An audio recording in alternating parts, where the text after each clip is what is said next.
no shades, letting her go, letting her rip, letting her fly, tossing her in sideways. Well, hello, ladies and gentlemen. We are here tonight, today. We were here today talking about a bunch of stuff in the racing world. Things, of course, you know, we got the news over the weekend of Brett Marks going to High Limit and Carson Macedo going to World of Outlaws, and then we had this Bobby Pierce situation. We had all these things, but we do have Jason Fager, who is going to be here very soon. But there are a few things to talk about actually from what happened earlier today, and outside of that, also, I mean, the Facebook Messenger this afternoon. If you're anyone in the dirt media, I mean, it's the scandals, the things that we're hearing going on in the back. I mean, I don't know what to say to the world anymore at this point. But anyway, back to what happened earlier in the show. So earlier today, when we had our daytime show, because we're trying to do some daytime stuff with these evening talk shows, kind of ramping up a little bit more here in the off season. And we talked about this Bobby Pierce situation, this short video that we had seen go around all over the interwebs. And I had said how, you know, based on this short clip, it just looks like Bobby Pierce absolutely goes the hell off on this guy right here, this Jason Miles. And at first glance, I was like, damn, I may not like Bobby Pierce anymore. I mean, he comes in here, he steps on his dick, spins it out, and piles up 3 cars, and then is mad at the last guy to hit him. I mean, what the hell's wrong with them? And I had referenced in the show that there was some context that I couldn't find. That comment's gone at this point. That said that when this wreck ended and Jason Miles had said here, the commenter had said that Jason was trying to go back and forth, trying to get out of the wreck, and it was damaging Bobby's nose, and that's why Bobby got so much more pissed off. So since I had those comments earlier today, which I was trying to make sense of the situation, because I know Bobby could be uptight and cry sometimes, but he usually don't just rip on someone's ass like this if there isn't a reason. So it kind of made sense to me that the guy was trying to maybe get out, and Bobby got pissed because he hurt his nose a little bit more. Fortunately or unfortunately, we may have a new caller coming in by the end of the week, and that is not Bobby Pierce, but Jason Miles. Jason Miles actually took time out of his busy day to call me as I was working too and tell me that I don't know what that commenter was talking about, but he said he tried to move one time, felt that he was hung up and stopped the car, and then Bobby went to losing his shit. And he also said anybody who said I wanted to whoop Bobby's ass is wrong. He said he ain't scared of Bobby, obviously. I mean, who's scared of Bobby? I mean, I'm just kidding. But he was saying this is what happened. Bobby did overreact a little bit, he thinks, even in his mind. But he said at the end of the day, he thinks Bobby just is upset that he had the wreck to begin with, had a shot to get into the show, and then he moved a certain way, and Bobby kind of took out some frustrations on him. And it wasn't him just sitting there going back and forth trying to unhinge and damaging any noses or anything like that, as the commenter had said earlier, or the commenter I remember commenting that isn't there. Apparently that comment's removed, and now we may know for why and what reason. But I just wanted to say this is the update on this situation. Jason Miles is saying he moved just once or whatever, barely touched Bobby's car, and he, in his opinion, Bobby was just a really upset person at this time with the entire situation, and he got the blunt end of a bitching. So, just wanted to give everybody an update in that. Jason Miles, who actually has a 903 Texas area code. Every time I see 903-972-214-253, whatever, I know it's from Texas. May have a Texas guy on the show by the end of the week. It may be Jason Miles. It sounds like he has a decent resume. He was telling me all about it. But anyways, without further ado, let's look into the chat real quick, see who we got rolling in here. It's getting heated up already. Oh, my. Oh, Spike is... I hope Spike does not show up. But we have on the line right now Jason Fager, ladies and gentlemen. He is on the line, the 2023 Mars Late Model Series champion. And as green as that car is, you did not intentionally try to be Gravedigger at the Dome. That just happened, right? That was an accident. Let me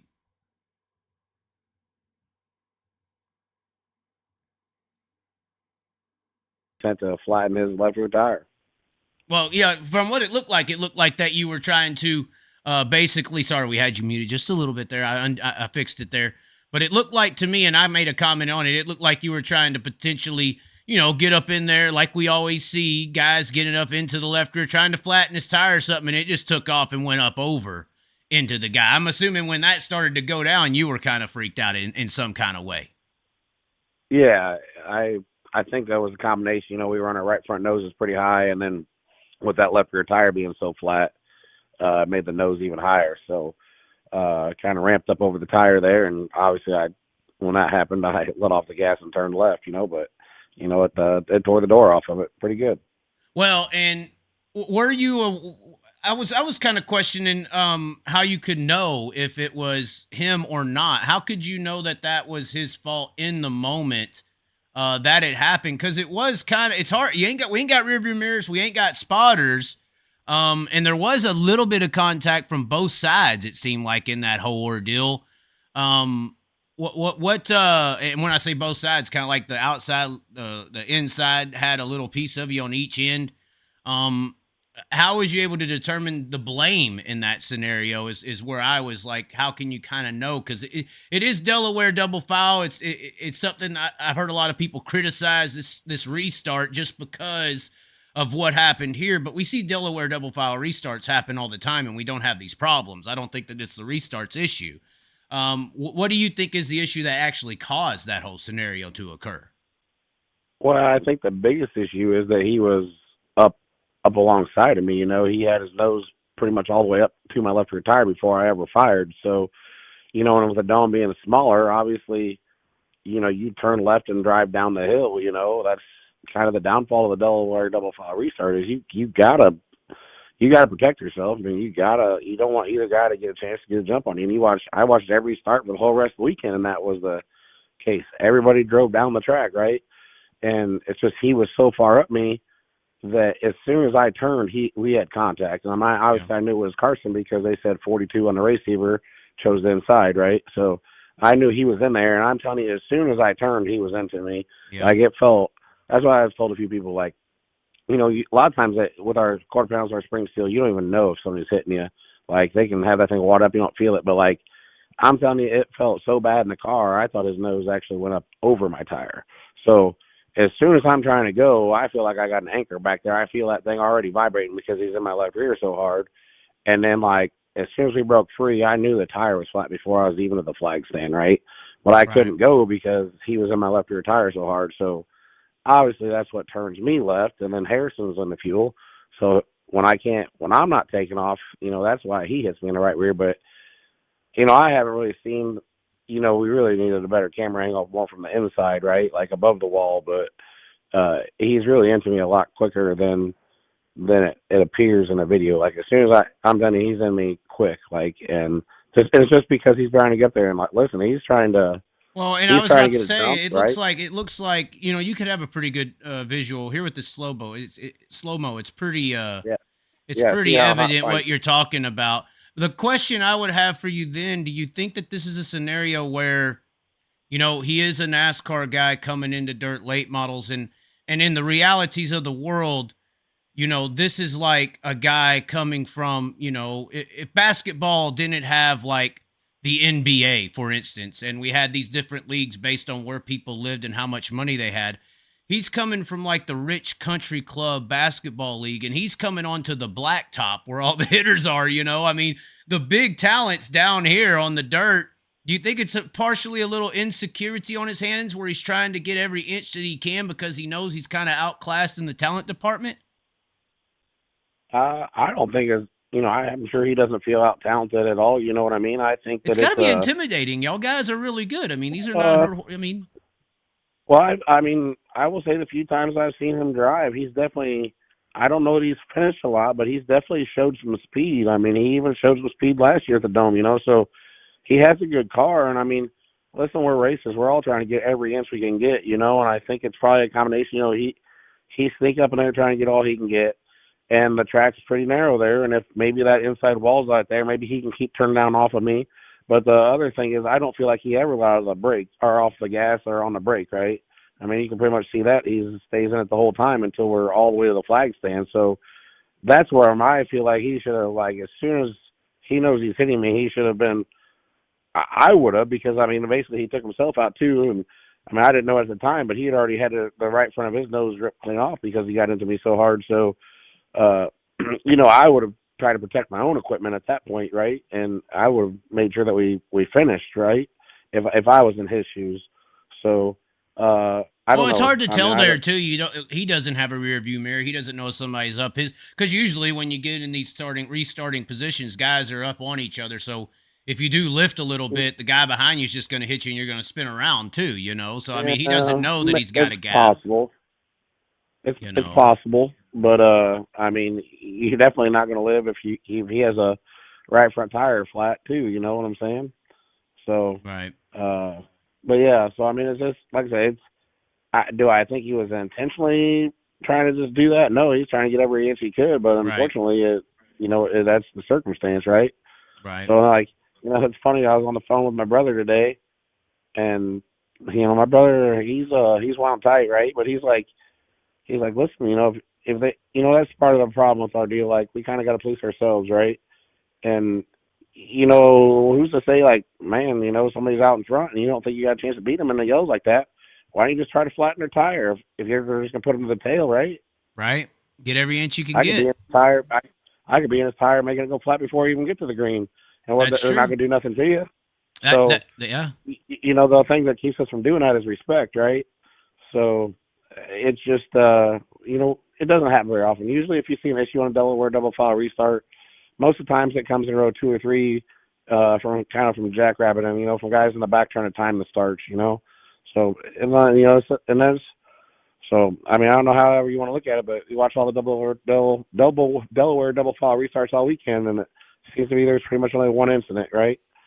So yeah, that's what I was saying. It's almost like you know, we're out here in the world and everybody's doing something normal, and then one person messes it up and gets killed, and then they want to outlaw it or something, you know, or does something wrong. And it's like that whatever it was that everyone was doing fine, just because one person made the mistake, everybody has to pay the price for it. That's kind of not right. I really do believe that. Like, I don't get some of the reaction. Speaking of reaction, I've heard, I had a couple people racing in the modified division, even in the late model division. One of my modified guys, he actually has received some death threats and stuff due to an incident on the racetrack. What was kind of the blowback for you in this scenario afterwards? Obviously, you know, you ain't really worried about it much, but I'm sure there had to be some crazy, you know, comment sections. It seems like the late model guys are used to that nowadays almost. Yeah, I mean, you know, there definitely was, you know, I feel like there was way more positive comments and people saying I would have done the same thing, and you know, or you know, just this and that. And then, you know, a lot of people, you know, that they're definitely the ones that hurt me the most probably were the ones that were fans but were disappointed by my actions, right? And you know, I have a lot of fans that were 100% on board with me, but then, you know, the fans that are my fans that you know, that upset them. That hurts me. You know what I'm saying? But you know, the haters, I don't care. Let them hate, right? Because you know how it is. Our sport needs haters. Everybody needs haters. That's what makes every sport great, right? And so that doesn't bother me one bit. But the people that were my fans that they didn't like that move, that definitely does upset me.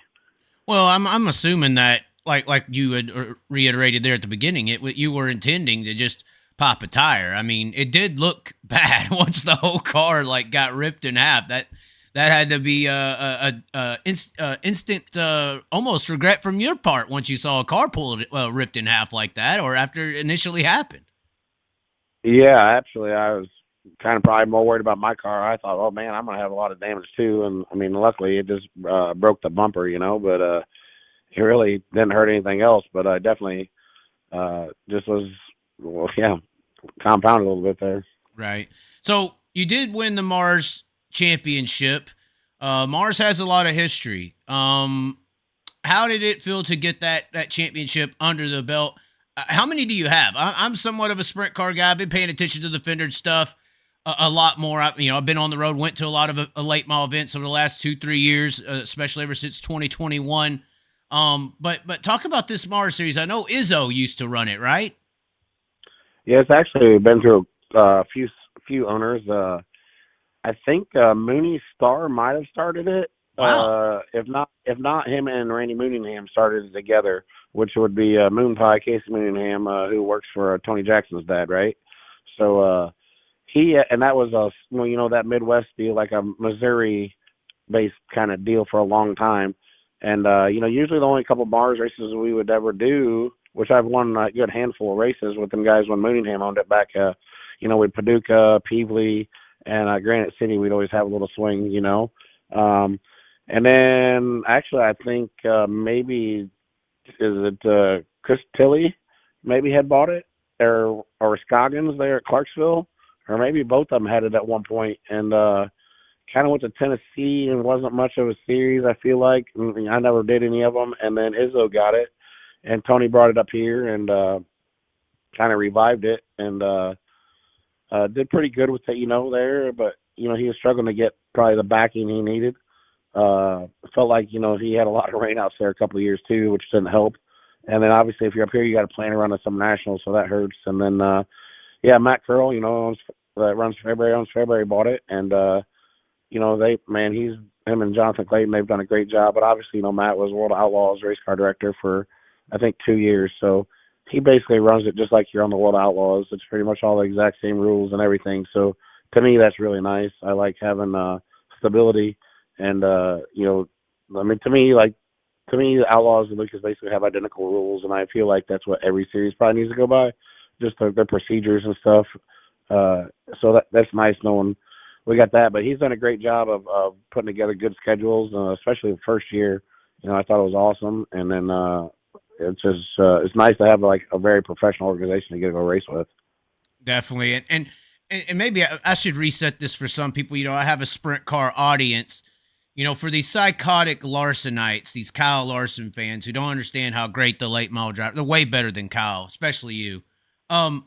What are some accomplishments outside of this Mars Championship that you have done in your career? Just give them a little bit of a hitter, Well, in 2009 we won the UMP National title. 2010 we won the Summer Nationals Hell Tour. This year we were able to win 3 weeks of the Hell Tour because they broke it up now. They do it weeks. We've done and we also won the UMP National Championship this year. I have been the Northern All-Stars when it was around here. I was the Northern All-Star champion and a Monster Midwest champion. I've won, definitely won 3 or 4 Lucas races. I've won some Outlaw races.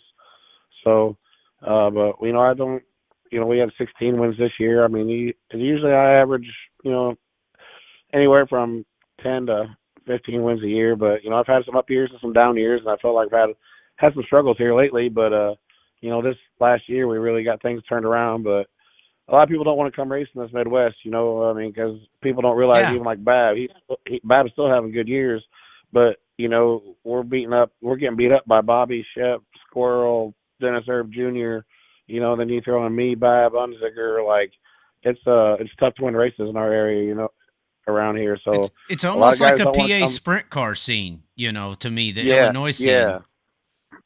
Yeah, very similar. I mean, and if you catch them right off weeks, I mean, it's stout. I mean, and I think you look at like the Dome. I mean, I know Tyler's got a couple, but then you got Bobby and Sheppy, and I think pretty much all the PDCs have been won. Not all of them, but I mean, there's been a couple. But a lot of the line eyes and the PDCs, it's always we're pretty good at defending our home turf around here, right? And so it's really tough competition. It's not easy to win around here, but we usually try to hang out in the front and. Been doing it a long time, this is like my 22nd year in a late model, so been trucking along for a long time.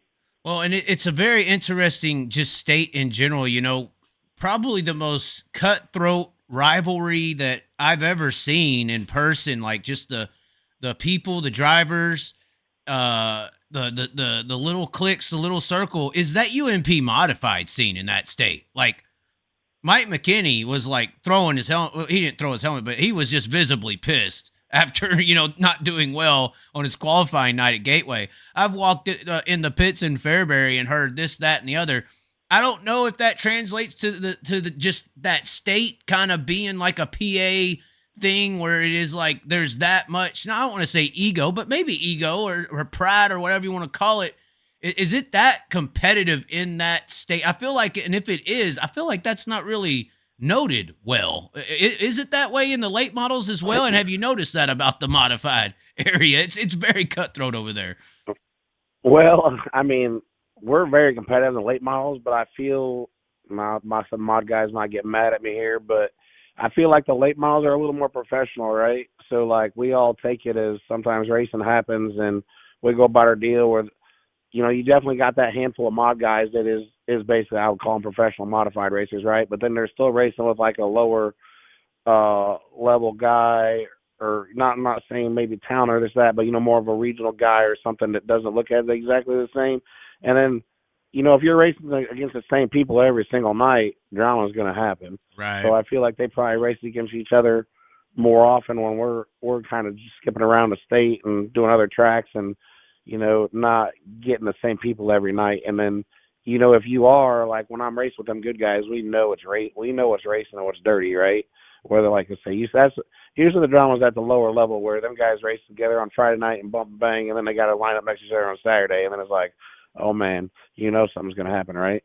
Yeah, and it is weird how, you know, how expensive a modified is, you know, compared to y'all. I mean, I feel like you could get a decently competitive, ready to go late model for the price of some of these high class top line modifieds. I mean, it's insane. Yeah, I mean, it's really no different between a midget and a sprint car, right?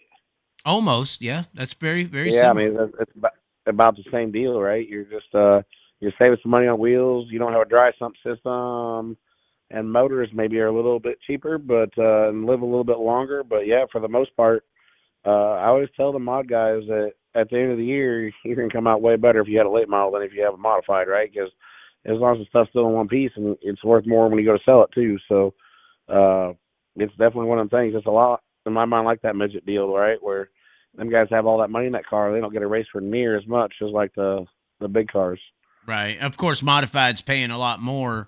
It seems this year they got a few good paying events. I guess for once again how much their cars cost. They need those events. I mean, it's desperation over there in some aspects.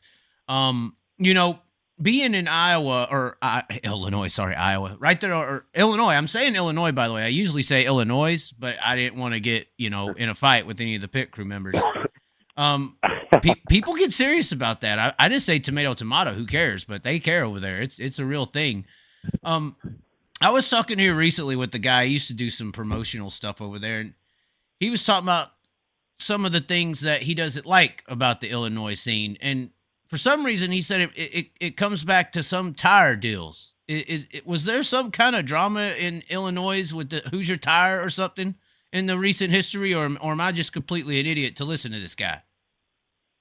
Yeah, I don't know. Like, we've always done the same tire rule around here. You know, that's kind of that UMP tire rule that you know, basically the same Eldora tire rule it's been forever, right? Just that was a 20, 30, 40 type deal, and it's been that way forever since I started racing. And some guys get mad because, you know, they won't let American racers and other companies in, and I don't know. I mean, so people get mad about that, but I don't know. Oh, is it a tire bill deal? Drama, really. Well, they're expensive. There ain't no doubt about it, you know. So I don't know if it could be that or not, but they did go down a little bit in price. But I heard they're coming back up a little bit again this year. So, but I don't know if that's true or not. Right. Well, y'all are at least racing for good amounts of money. How do you feel that swing for payout? I know you're kind of Midwestern there, but there's some big payouts, you know, not very far to drive away from. We have heard a lot of people say, you know, after I think it was 22 is the big year when XR came out and did their big payouts, and you had the million, you had all these big races, almost like a bidding war. You had a bunch of outlaw style guys just racing, not points racing. It seemed like start money started to get brought up as far as like we could do for less 100,000 to win races if we could go to 50,000 to win and put 50,000 within throughout the whole field. How do you view that? Oh, I'm 100% on board with that. Like, I don't. If you can't pay 10% start money, you shouldn't be paying the purse, right? As my mind, 50,000 wins should be 5,000 start all day long. Like, and I don't care what you pay to win as long as you're paying through the field good. I was watching that deal you were talking about with Tyler Carpenter, and I don't have Daddy's money, but I have Daddy's work ethic, and that you did there a week or two ago or whatever it was, and you talk about how to help the people, the haves and the have-nots and this and that. Well, that's the problem is the working guys that work their butts off, if you don't win, you're starving still. So we need to get that middle good, you know what I'm saying, to where everybody keep going. Because I don't care if you run last or if you run first, pretty much everybody worked hard to spend a lot of money to do it. So they just got to get to where everybody's actually making money when they're going to these races and not just the guy up top. I mean, listen, if a guy is getting 10 or 15 grand, he's making money, right? So I can assure you that if it averaged out, because you're not going to win every night. I mean, obviously Bobby and Ricky had phenomenal seasons, but at the end of the year, it would only hurt a few guys if you did it paid out the pay structure different, and everybody would make more money. And I feel like that would make more teams competitive too. And survive. Yeah, to survive. Yeah. It'd be kind of, I tell everybody it's kind of like the NFL without a salary cap, right? Like, you got a couple good teams that got all the money, and then, and the other ones struggle to keep up, and we're always living a year behind on technology. So that makes things hard where, it needs to just be spread out so we can pay our help and pay our bills and keep going down the road. But I feel like they're starting to listen to us, and hopefully they keep listening to us. And I do feel like, obviously it's probably a little easier for Eldora, but because they do so well and they're the premier track, but they have been listening, and they keep putting money into the field. It feels like every year, right, and give us more opportunities to make better money than just one night, Well, and y'all are so much better in the car count department, I feel like, than the sprint car industry. I have a lot of theories as to why that is. I think that y'all have more star power within your actual rosters of drivers. But at the end of the day, if y'all can't find a way to sustainably pay for more than, heck, sometimes even just the starting grid, if you can't for sure take care of the starting grid, you can't kind of keep that depth of cars on the circuit or just around in the world in general. Yeah, absolutely. I do think one of the biggest things that's helped, right? Like, if a guy was going to run a 20 to 30 race schedule, you don't need a ton of help. Like, you can find buddies that can still get off work days and go here and there, and you can plan around that. And if you got to pay a little bit, it's not near big of a deal. But when I think we ran close to right at 80 races this year, and I know some of our late model guys were, I think, around 120, right? So the work aspect of it is so much, and payroll is a huge expense, especially to have quality help. So there's no way you can just run on a buddy system, relying on your friends to race 80 times a year. It's just impossible, right? So to me, that's exponentially drove the cost of our sport up, is the help factor. And then at the end of the day, too, most of us, it is so expensive that most of us are running, most every team I bet going needs 1 to 2 more guys to make everybody's life easier, because nobody's working a 40-hour week and are having any sort of a life outside of racing. So I think the burnout factor is really high, not just for the drivers, but obviously, the wives and the crew guys as well. So I really think that's something where maybe them series don't look at that aspect of it. And every racer, he wants to race every single night, right? That's not the problem. We'd love to race. It's just the amount of work that goes along with it through the week to do it. So I really think they need to, consider that aspect as well. Well, we could talk about what they're not doing, but what do you think something that is good right now that's happening in the late model industry? Obviously, we're on the heels of the Gateway Dirt Nationals. It seems like that's going really good. I thought track conditions based on the last few years wasn't that bad. Yeah, there was some stuff, but based on, previous years where we've seen modifieds with 4 wheels in the air, it was relatively good. But what outside of the gateway, which seems to be soaring, what are some things in the sport that is good? Because we hear the complainers all the time. I'm a damn good guy at doing that.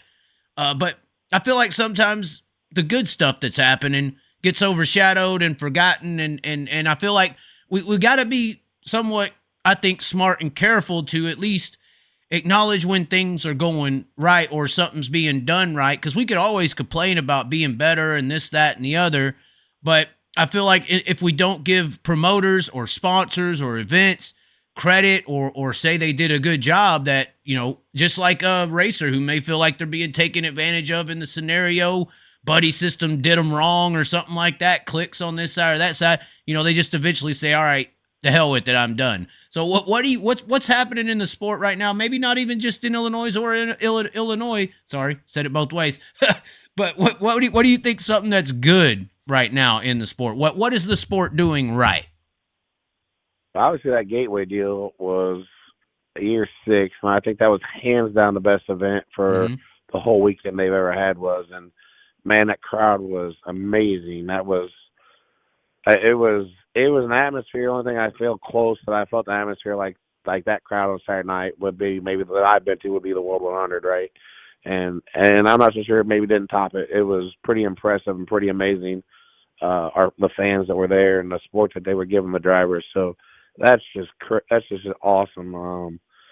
Otherwise, I don't know. I mean, obviously like this right here, the availability to the drivers on social media, YouTube, channels like this, even as far as the flow and the networks and stuff, like getting the drivers accessibility. I think that's why our fans are so loyal to us and like the sprint car world, is because we're so accessible, you know, and other forms of racing aren't accessible like that. So I think that really is helping. I've always been, it really irritates me, like when the World Outlaws are coming to town, or I'm just using them for example, right?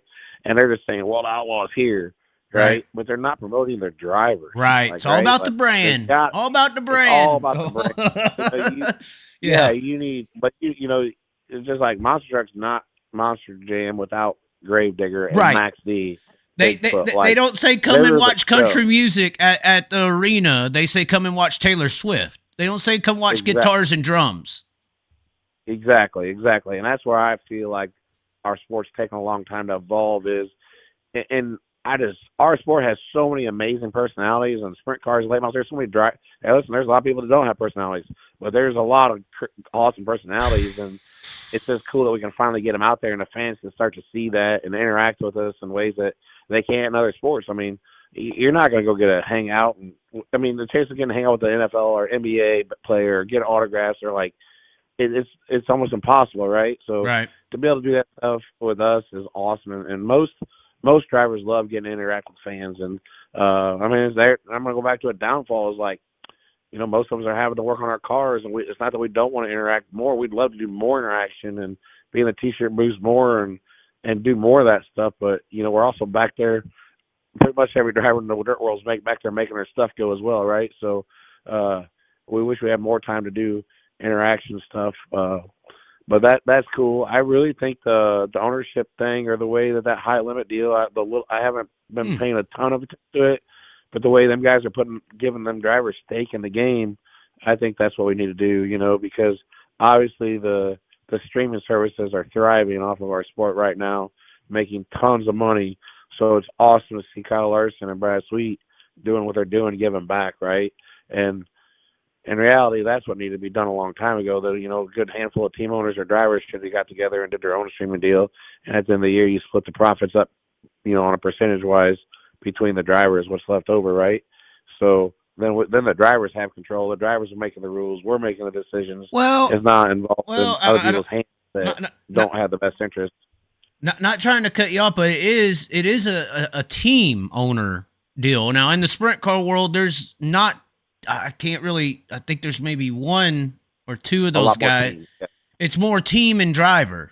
You know, there's a separation there. There's team owners and then there's drivers. There's not a lot of, in the late model world, you have a lot of owner operator stuff. You got some Dennis Erb Juniors, you know, or directly connected type of situations.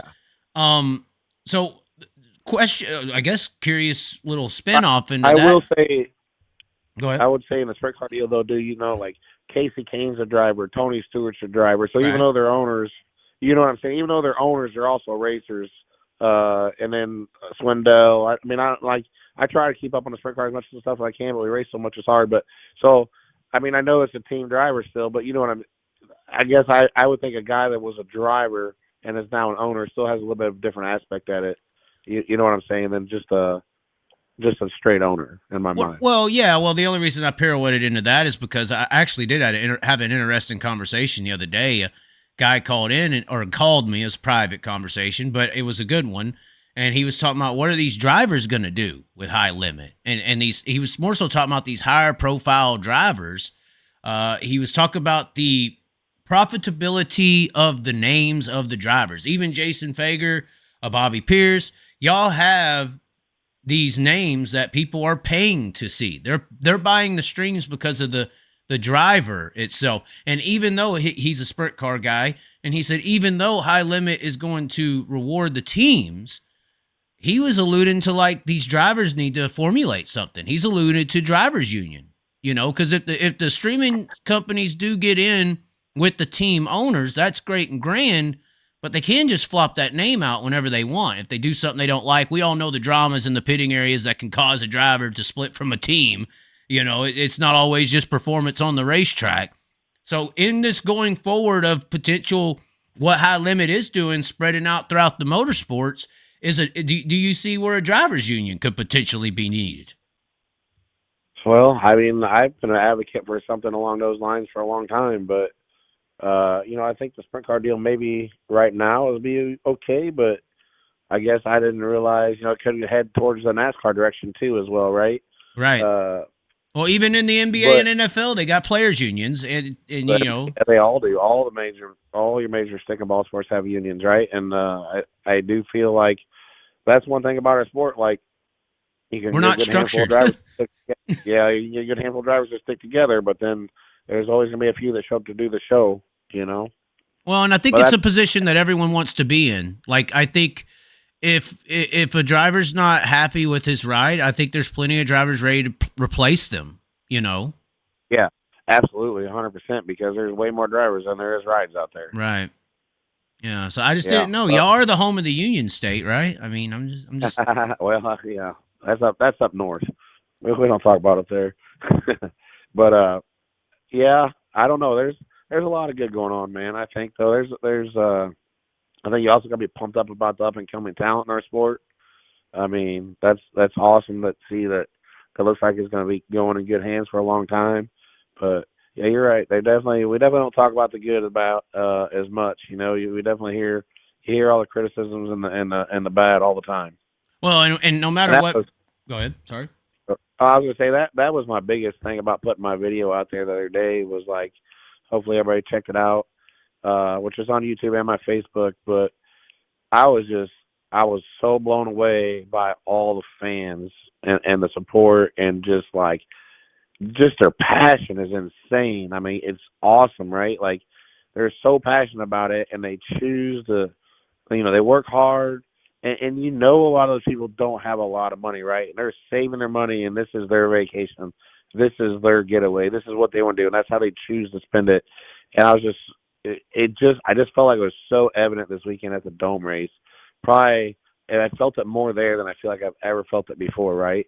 And that's why I just was like, man, that video was more meant to just be about thanks to the fans and then even Cody Summers, because he had so much doubt and negativity about that event when it came out. Like, it was, it'd be interesting if somebody go back and found a bunch of stuff, about how many people said he was never going to be there. And I've been a supporter from day one.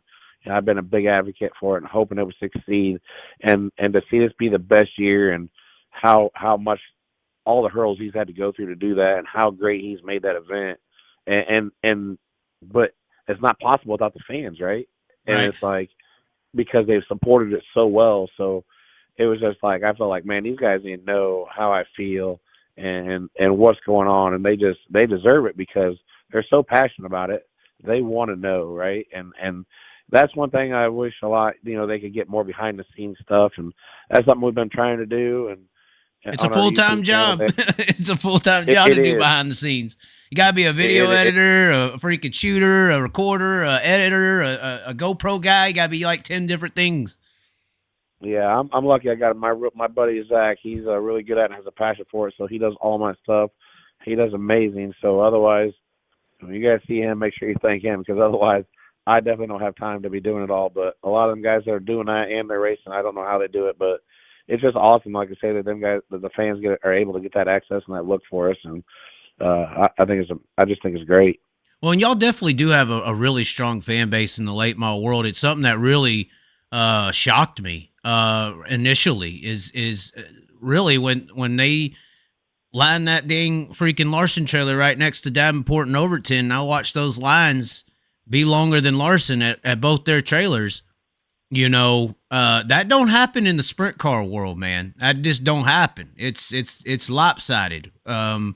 Y'all, I feel like the late model world has done a hell of a job in promoting drivers, and possibly because of the kind of Lucas Oil World of Outlaw war, over the years, to attract the names, to sell the tickets, to be the 1A series of the whole scenario. It seems like late model race has done a pretty dang good job at getting people like y'all household names, and then even in a sense how you're talking about accessing fans and stuff like that. I think your video and the stuff you did is a great example to some of these people. Just need to stop being so damn shy. Like, sometimes all you really have to do to build your social prowess is just get on the camera and say whatever the fuck you think. This whole politically correct era of we got to say everything right and mention every little sponsor and make sure mom and dad and all this stuff, that people don't like that no more. They would rather you get on there and look like an idiot than get on there and look like something fake or fraudulent. Just be who the hell you are, and the acceptors are the acceptors, the rejectors are the rejectors. I feel like a lot of drivers are somewhat shy to just be themselves. Yeah, I mean, I feel like there's a whole bunch of variables that go on there, right? And, maybe if I'm younger in my career and don't have my, the sponsors I have right now have been with me for a long time, and they're good friends, and I'm pretty positive they're going to stay with me through the thick and thin, because they have through all these years, right? So, and I'm kind of at that point in my career where I don't have to, I've done it, right? I've done it the hard way. I've done it my way, and I don't care, right? So a lot of these younger kids, he doesn't want to do something that maybe might jeopardize that sponsor or jeopardize that ride. So, they kind of got to walk that politically correct line, right? And you've kind of seen with Sheppy, right? Like, Sheppy's like a little brother to me, but you kind of get to see more of Sheppy's personality now than you did when he was with Rocket, Right. And Brandon's a pretty quiet, reserved guy anyway, but and then, a lot of people want to say, when you do speak your mind, well, then you're a crybaby. No, we're just telling the truth, right? No, don't get me wrong, there's crybabies too, but, most of the time, like, if I'm complaining or criticizing, it's because of my love of the sport, because I want to make it better, right? I want people to listen, promoters to listen, whoever, so we don't make the same mistake again, so our sport keeps getting better. See, so the fans got to really know when it's like criticism that's deserved, or if it's crying, right? And most of us do it out of passion and the love for the sport. And, that's something like I love about T-Mac. He's at the same thing. He's at that point in his career, and he's been doing it for a few years. I mean, seems like 5 or 6 years now. He doesn't care. And he's you put the microphone in his face, he's gonna tell you exactly what he thinks, And I like it, And then honestly, I love how Overton does it too, But somehow I feel like that Overton can say whatever he wants and come out with making more fans than not. It's like everybody loves that guy. He says everything so nice, but yet in a slight way, it just like, I don't know how he does it. Most people haven't figured that one out yet. But I love that he just speaks his mind and says how it is too. But I do feel like some of the bad things in our sport right now are because guys didn't speak up. You know what I mean? I love Billy Moyer, I love Jimmy Owens, but I feel like them two guys have a lot of pull in our sport, and for years didn't really voice their platforms. You know what I'm saying? But like the guy that did voice his platform was Scott, and I love Scott too, and he has a lot of crazy ideas. But at the end of the day, almost all of them are right, and like everything he said, honestly, wasn't to benefit Scott Bloomquist. It's to benefit our sport, and he's always said stuff. It's just people didn't listen to him because he was like he's so eccentric, right? So, well, one of the things he did say was criticize RTJ a little bit. Now, see, I gotta hit. I've known RTJ since 2000, I think 6, technically, like in the world, and kept up with his career. And the some bitches won. And I say it to me personally, I don't see no difference between an RTJ and a Kyle Larson. That's just me. I mean, Larson just hit the right buttons and was in front of the right millionaires at a little young age and got opportunities, and obviously had the drive for diversity. I mean, Ricky Thornton don't have that going for him either, you know. But I see a Ricky Thornton and a Kyle Larson in a very similar light, to where no matter what the hell you threw them in, they won. I mean, Ricky Thornton Jr.'s 1-1 in a non-wing sprint car, 1 start, 1 victory. You know, I mean. This guy has done everything and beat everything and came from the bottom, modify on the flatbed. I think that's more admirable, in my opinion, than hitting the NASCAR lottery and hitting the right person. A guy who worked his ass off and got to where he's at, and then finally showed up to this top level after all this work and starts doing some, I mean, in a way, some Kyle Larson-esque shit, and then gets criticized and kind of said something's up with the car or something's going. I even heard it after this weekend, you know, because it was a similar scenario that people have been explaining to me about their criticisms of RTJ. Is halfway through the race, it gets to 15 or 10 to go or whatever, and then all of a sudden that car just lights up and goes like everyone else ain't even there. So what is your, I mean, and you can be honest with, I mean, this is I don't know if you align with Scott or align with these types of thoughts or anything. That's fine. Well, I'm not going to get mad at you. I mean, people are saying it, so it's out there. So I think what Scott was saying is, I don't think he was actually criticizing. How do I say this? I think that was Scott's way of constructively criticizing Ricky, right? He was saying that the car is so good it compensates for the mistakes that he's making, and I'm sure Ricky would tell you he makes mistakes, right? Like, you know, and that's where. But the car is so good right now, it's compensating for it, and that's, I'm sure Scott. You know, and all I can do is make Ricky work harder and not make mistakes, right? And I don't think Scott was saying he's a bad driver. I'm just saying, you know, he still sees him make mistakes. And at the time, I had saw a couple there, which I think I knew what he was maybe referencing to. I don't remember them off the top of my head. But, you know, that's something for me as a driver. Like, very rarely do I feel like I drive a good race. You know, even you might lap half the field and you're like, you still don't always feel like you drove a great race. Right. So, like, most of your great drivers are your hardest, they're their own biggest critics, right? You know when you're making mistakes. And, like, in our mind, until we can run every lap perfect as hard as possible, you're still making a mistake. So, and then there's a whole other realm to technically, like, setting people up and seeing stuff coming and executing, you know, slide jobs and timing passes, and there's a whole lot that goes into that to where them guys are really good. You know, I think Ricky and Bobby are really, really good examples of it, because you can see just like in the past 2 years how much they've changed their driving styles and how much different they race now than they did 2 years ago, right? And that's just an evolution of them driving just by more seat time, more laps, better setups, right? So I think he's just alluding to there's still a long way for him to go, or not. Listen, he won it all, so there's not a long way for him to go, right? Right. He could still be even better. But Ricky is a phenomenal talent. There's no doubt about it. Like, what do you think he's got figured out? He's got something figured out. That's how this late model game works. Obviously, he's a phenomenal talent, right? So, and they definitely got something figured out. I don't know what it is. You know, something we did see with Bobby for years was his car would always get better and better and better as the race would go on. And, you know, I don't feel like he's had that lately he had a phenomenal year too, but, like, I don't know that his car gets better throughout the race, right? And sometimes you also got to watch the stopwatch. It might not be that his car's getting better; everybody else's cars might be getting worse. And typically, what that is a tendency to is, it's like a lot of us like to over tighten our race cars, and then when we got to run a soft right front tire or a soft left rear tire, well, then you start pushing your right front. Well, and them guys typically that car will slow down, and the car that's not tight will maintain the same speed, right? So. I don't know. Did Bobby kind of go though from, and not in a handling aspect, I guess? Didn't he kind of go from a Mustang to a Camaro though?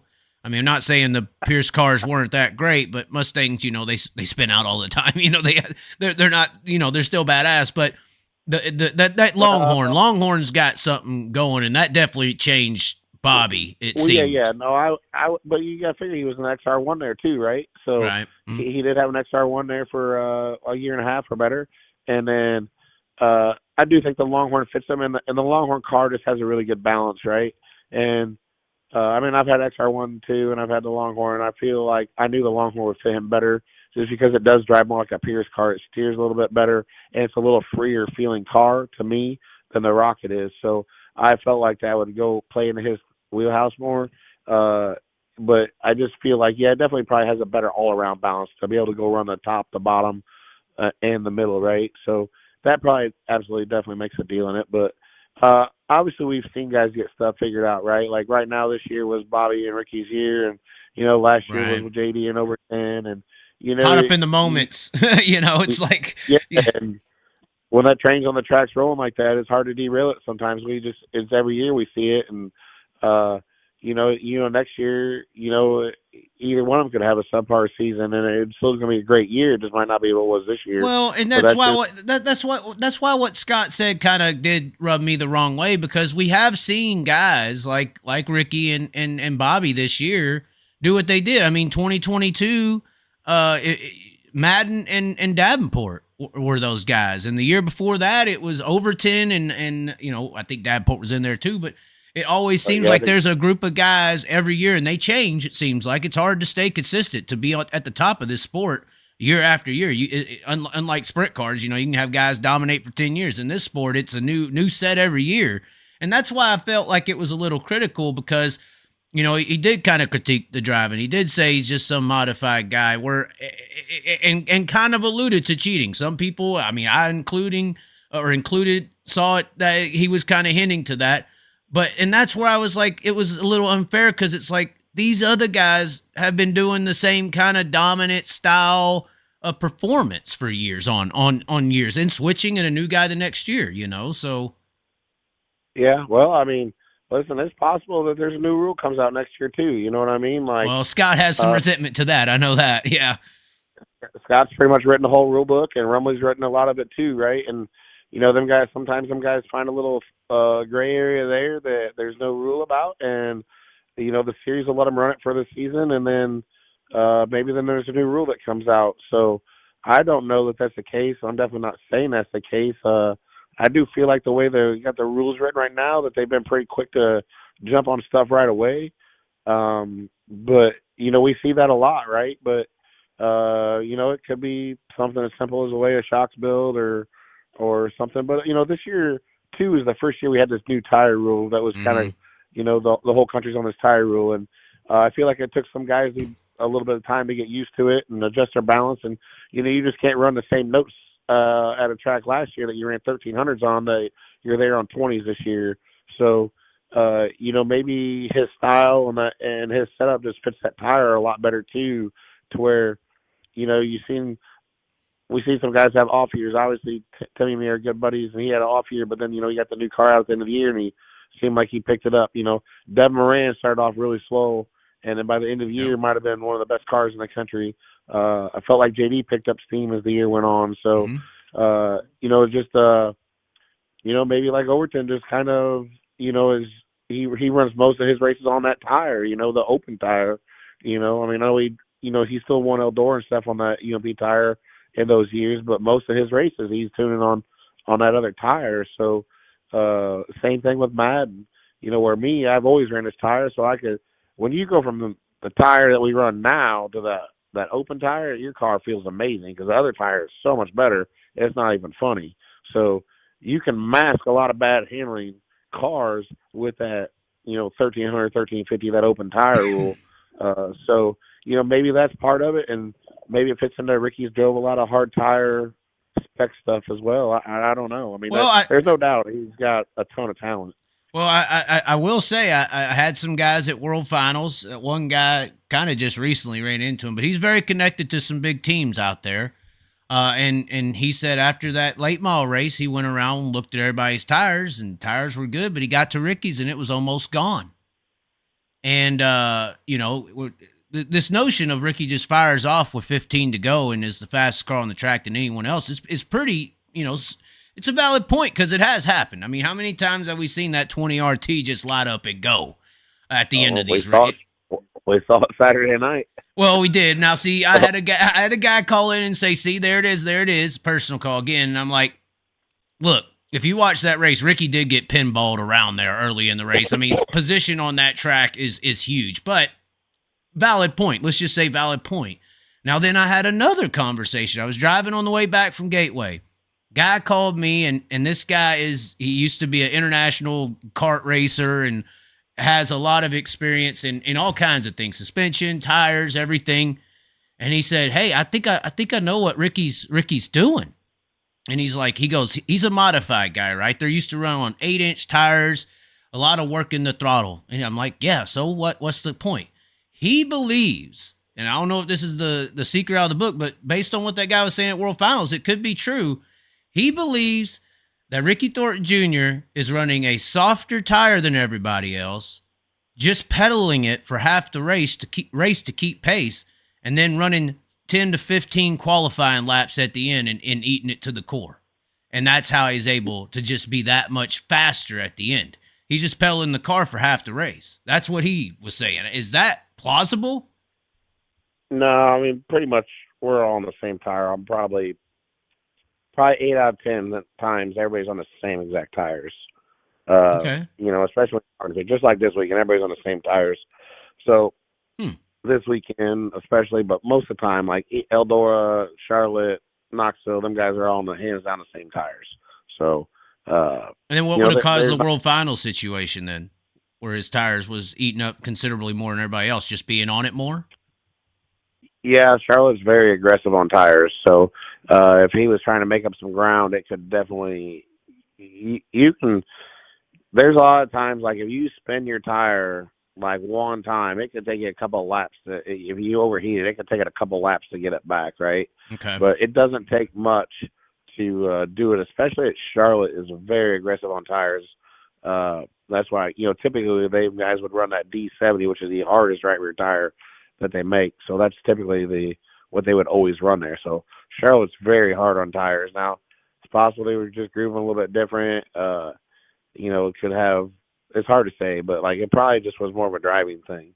Right. Well, I mean, Ricky Thornton Jr., it's funny we're talking all about him, but he didn't win the championship. How do you feel all about that? Of course, I got him, I don't know if you saw it, I got him a freaking belt that says undisputed champion. Even though Bobby Pierce did beat him in the match series that they were in, for me, it just felt like Ricky Thornton Jr. was that badass this year, even a little bit better than Pierce, me personally. I know you're from the Illini State. You may disagree. I just thought Ricky Thornton Jr. looked that damn badass. And to come away with nothing is pretty sad. We could talk about this World Outlaw high limit split thing in the sprint car world. And for the longest, it feels like Lucas has always been the 1A to World Outlaws 1B. But after this year and the moves that the late model series, the World Outlaws have done, do you feel, or I personally feel like the World Outlaws is making, even though they may be losing on the sprint car sides, they're making huge gains right now on the late model side. And I halfway kind of fear that's because of that chase. Yeah, I don't know. I feel like Lucas has went through a little bit of transition there. And obviously the Outlaw tech guy, Kennedy Canada, and then the race director, Steve Francis, both came from Lucas Oil, right? Right. So they basically probably, in my mind, lost two of their top guys to that went to World Outlaws. And, obviously Steve's a racer, had a great racing career. I feel like he's doing a really good job of listening to his drivers. They upped their game a lot. But, yeah, they've definitely stepped up the series, I feel like. In 2 years. In 2 years. Yeah, in 2 years. They really have. And Probably because there's, they've got a little bit, for a few years there, Lucas had pretty much all the high paying races, other than like Lernerville, and they pumped more money into it and got some better paying races now. So, it's hard to go. I think a lot of them guys didn't want to go run Outlaws because then there's gonna be usually that month of money was all Lucas. Your I-80, Florence, Batesville. I think I'm missing. I know I'm missing something because it's changed, right? But now the PDC's up to 50. Obviously, Cedar Lake pays good. Well, and the Deer Creek race flipped from Lucas to World of Outlaw this year. Yeah, they flipped. So I'm not sure. So how did you feel about that chase? How do you think that did a lot? I feel like that did a difference. Yeah, I hate it. I hate it. I've hated it when it came out in Cup, and I hate it now. Right? I understand it. And we're in the entertainment business. Them guys all knew what they were signing up for, and at the end of the day, they put a ton more money in it than they did. So I think even him running fourth, he still got more money than he would have got to win last year. Correct? I believe so. I believe that was kind of the selling point. Yeah. So, I mean, from their aspect, heck yeah, it's worth taking that gamble, right?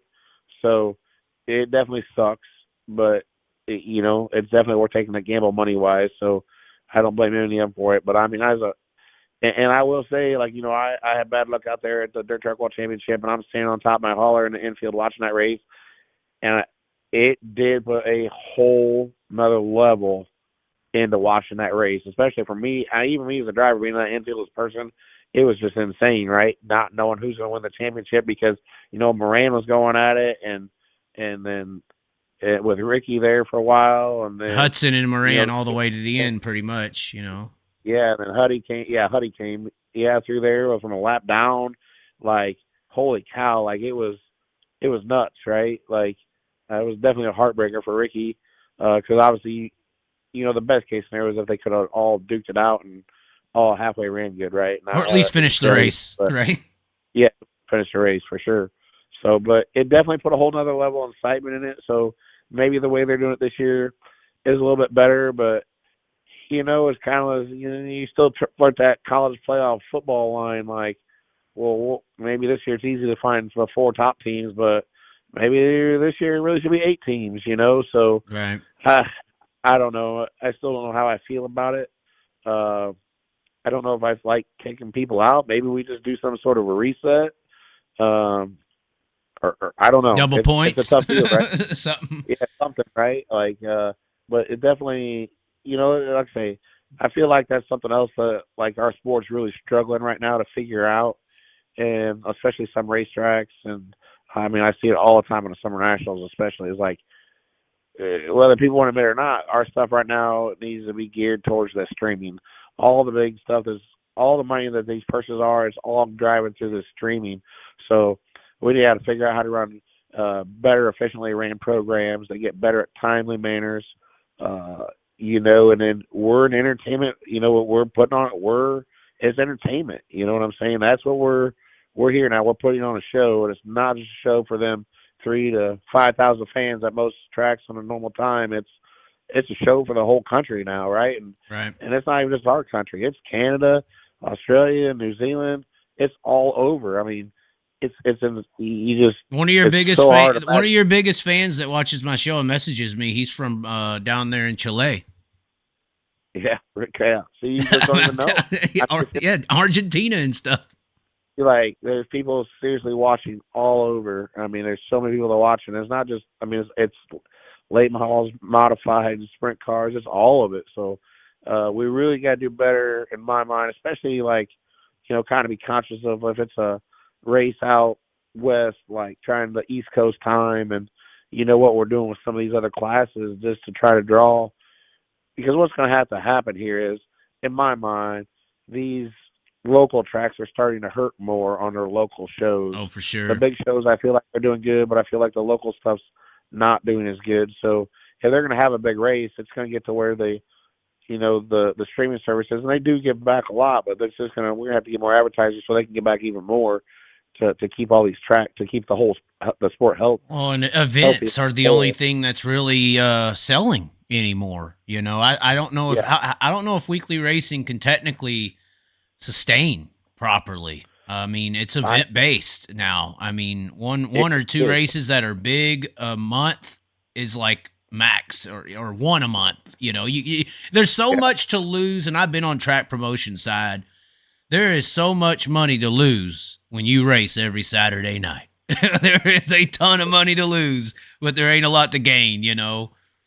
For sure. And that's where, you know, it used to be like in the late model deal, you know, you had a handful of crown jewels, and then I think that's why the weekly stuff stayed so good. Well, now every weekend's a crown jewel. So a 5,000 doesn't even do it for a lot of fans anymore. It has to be a big deal, right? Because especially now with the streaming, they're going to stay at home and watch it on TV. So I don't know. It's tough, but we got to – that's what I'm saying. I feel like we got to figure out how to make it a better to not make mistakes like NASCAR's made, right? And learn from their mistakes. Learn from their mistakes and not make them, and make sure we have the best people in the position of power that have the best interests as a sport as a whole for the long term, not just the immediate success and greed going on, right? Right. So that's where I feel like our sport fails a lot, is the failure to project and look down the road. And I just feel like I hope we got the people there that don't want to make those mistakes and you know, keep the sport strong as a whole. Because that's, you know, listen, to me, that was NASCAR's biggest failure, was pulling out of dirt track racing, right? Right. Like there's no reason that the whole country is not NASCAR sanctioned. Like they could have built the Lucas Oil or the World Outlaws or started these, right? They could have, really easy. You bring a couple NASCAR, you piggyback them right to your NASCAR races, and you bring in a couple of your NASCAR stars to sign autographs, and then that fills up that local track, and then that keeps everybody interested in NASCAR as well, right? And it's like they thought they could do everything from the top, and they tore down their whole base. To me, they've alienated their whole entire base, and that's just because they quit supporting. In my mind, they quit supporting the grassroots racing, right? And I just feel like, well, I think they stopped supporting grassroots people more so than grassroots racing. I think it goes hand in hand. Yeah, it kind of does. There's a lot of people who, just as much as us dirt people, don't like, you know, or have sometimes a bias towards asphalt racing.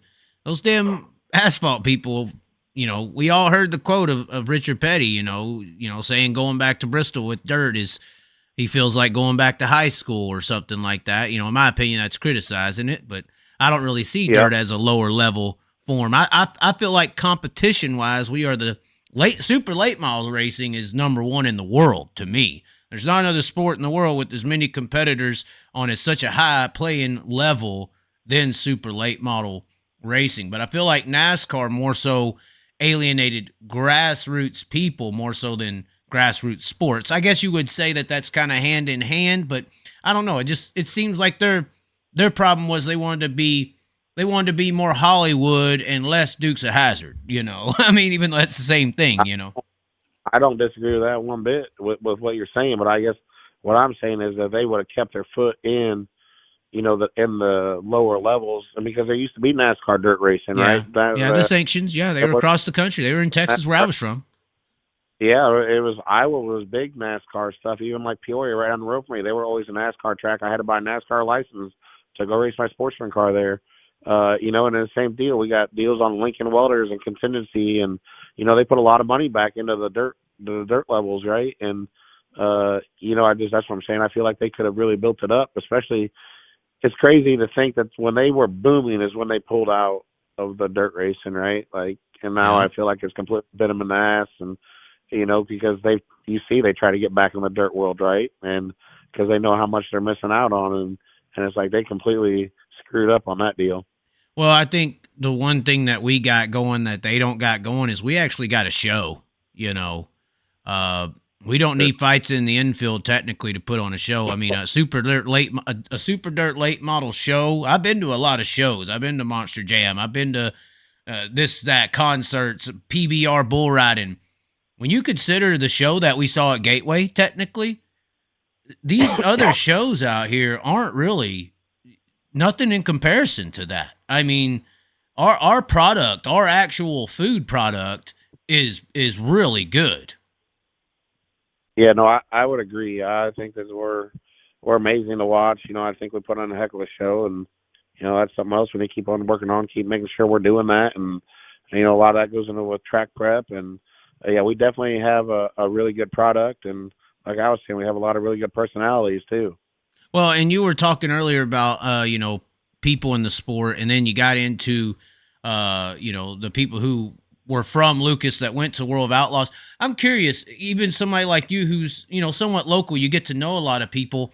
How important is or do you think it is for you and maybe the rest of the society out there in racing, is the relationships or the trust or the just I guess in general just ability to have people in calling spots like scores and managers and people doing these actual operating things within a series or a track? How important are those people to actually making things work? And like you said, is Francis going to Outlaws a big reason because of how people identify with the actual personnel? Because World of Outlaws sprint cars, for instance, they just lost pretty much all their personnel to high limit. I'm kind of curious on the late model side, there's been a little more moving over there because of the 2 national series. Is that a real big deal, even on a local level with a promoter or scorekeeper or this or that? How important is it to drivers and teams, the people actually running these shows? I mean, it's tough because I think it's really important, but there's nothing I hate more than having to go, say, run a 5,000 to win show right down the road somewhere that's an unsanctioned race, right? Because you don't know the rules, the procedures, this or that. And I've seen so much stuff happen over the years, like guys change tires, get response back. This happens, that happens. Like, and you just want it to be fair at the end of the day. So I will say with Francis, I feel like those drivers right now in Outlaws feel like he has their best interest in mind, right? So it kind of goes back to that. Maybe like he's your head coach, and right. Like he does have your best interest in mind. I feel like, I'm not saying that Lucas doesn't, but Steve does a really good job of connecting with people. And then, like, I will tell you this, like, whenever he was with Lucas and now with Outlaws, he called me all the time, and he's like, "Hey, Jason, we have this race going on. It pays this to start. Do you think you'd be able to come?" And a lot of times he knew I was saying no, right? Because it was a lot of tracks where, maybe it was on that version of the range where I might go, I might not go, So, but he called me all the time and always asked, but it's just, and I know I'm not the only one who did it too, right? So, you always want to know that somebody has your interest in mind, and is looking out for your the better good. And I think, listen, I feel like the Outlaws, their biggest mistake is just not letting the sprint car guys run whenever they want to run. Yeah. Well, I mean, it makes no sense to me. Like, it works fine for the late models of Lucas. Just let them run wherever they want to run and put a better product out, and they're going to want to stay with you. Well, but they made a bunch. I don't know if you want to talk about sprint cars much or not. I mean, we could do that, but I think the bigger issue over there as well is sprint cars have been in huge economic situations where there ain't been but 8 teams, and the only brand around a race was the Outlaws, and their schedule is 90. The national late model schedules are floating around the 45 to 50. So there's off weekends way more in the late model scene than there are sprint cars. Now, they could have paid them better. They could have paid them better if they got this stronghold like they did. They could have paid them better, and I related it to pimps and hoes. If you pay your hoe good enough, she ain't going to go find somebody else, So, that's 100%. Like, listen, I don't know if this is 100% the truth, but I've been told that their vision is a $20 million a year deal. Well, we can't find out. They won't give no numbers, not even to the people running the teams. Apparently, maybe they do. I don't know, but at that dollar amount, that's not just for sprint cars. You're covering big blocks, late models, and now they bought up other entities that have more. Or what they're producing, the comp cams. They're producing. I think they got another dirt late model here. I can't think off the top of my head, but like, my thing is, like, the late model guys they stay to the 40 to 50 race schedule because they've listened to their drivers. They've tried to go more, and they figured out it doesn't work, right? Well, but if you're a real full timer, you're running 100. That million a year, that 2 million a year that Davenport won all that money. I think he ran 120 or 119. Yeah, but he's also going to go do the races he wants to do. So, like, if it was just all Lucas, now he's going to have to miss. You see what I'm saying? He might have had to miss. Well, I know what you're saying, but it feels like the Ricky Thorntons or the Bobby Pierces. If there's a big ass race, they're going to be there. It don't matter what the damn sanction is, you know. But you're talking about a car count. There's also your Earl Pearson Juniors, your Jimmy Owens. A lot of these guys have been on your tour that don't, right? They're taking them weekends off and they're staying home. So as far as your overall car counts, I think that's a lot of the reason they've listened to their drivers on that deal. But I guess what I'm saying on the big end is that, like, listen, these teams and the drivers aren't dumb. We got a pretty good idea of how much money they're bringing in, and we know what they're sharing back to us, right? And then at the end of the day, none of those series have anything if a driver doesn't show up. Right. So it's like I've just always been the one. My motto is there's just no need to be greedy, right? There's enough for everybody to go around. There's not. You just don't have to be. There's a difference between making money and being greedy. But we are in a capitalist market now. I mean, greed's king. Well, I mean, you gotta. You're talking about socialism now. Hold on. No, I'm not that. I shouldn't be using political terms, but I'm just saying the goal in this system is to be greedy, and man has always been greedy. Let's not, man's tried to be God for how many long years, I mean. I guess we're seeing it works till it doesn't, right? Yeah, it does. I don't think it works anymore. I think the big aspect that changed is the social dynamic.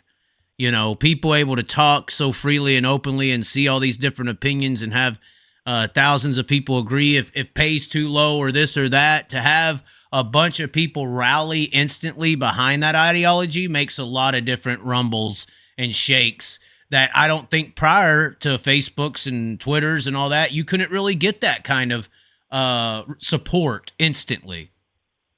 Yes, true. Very true.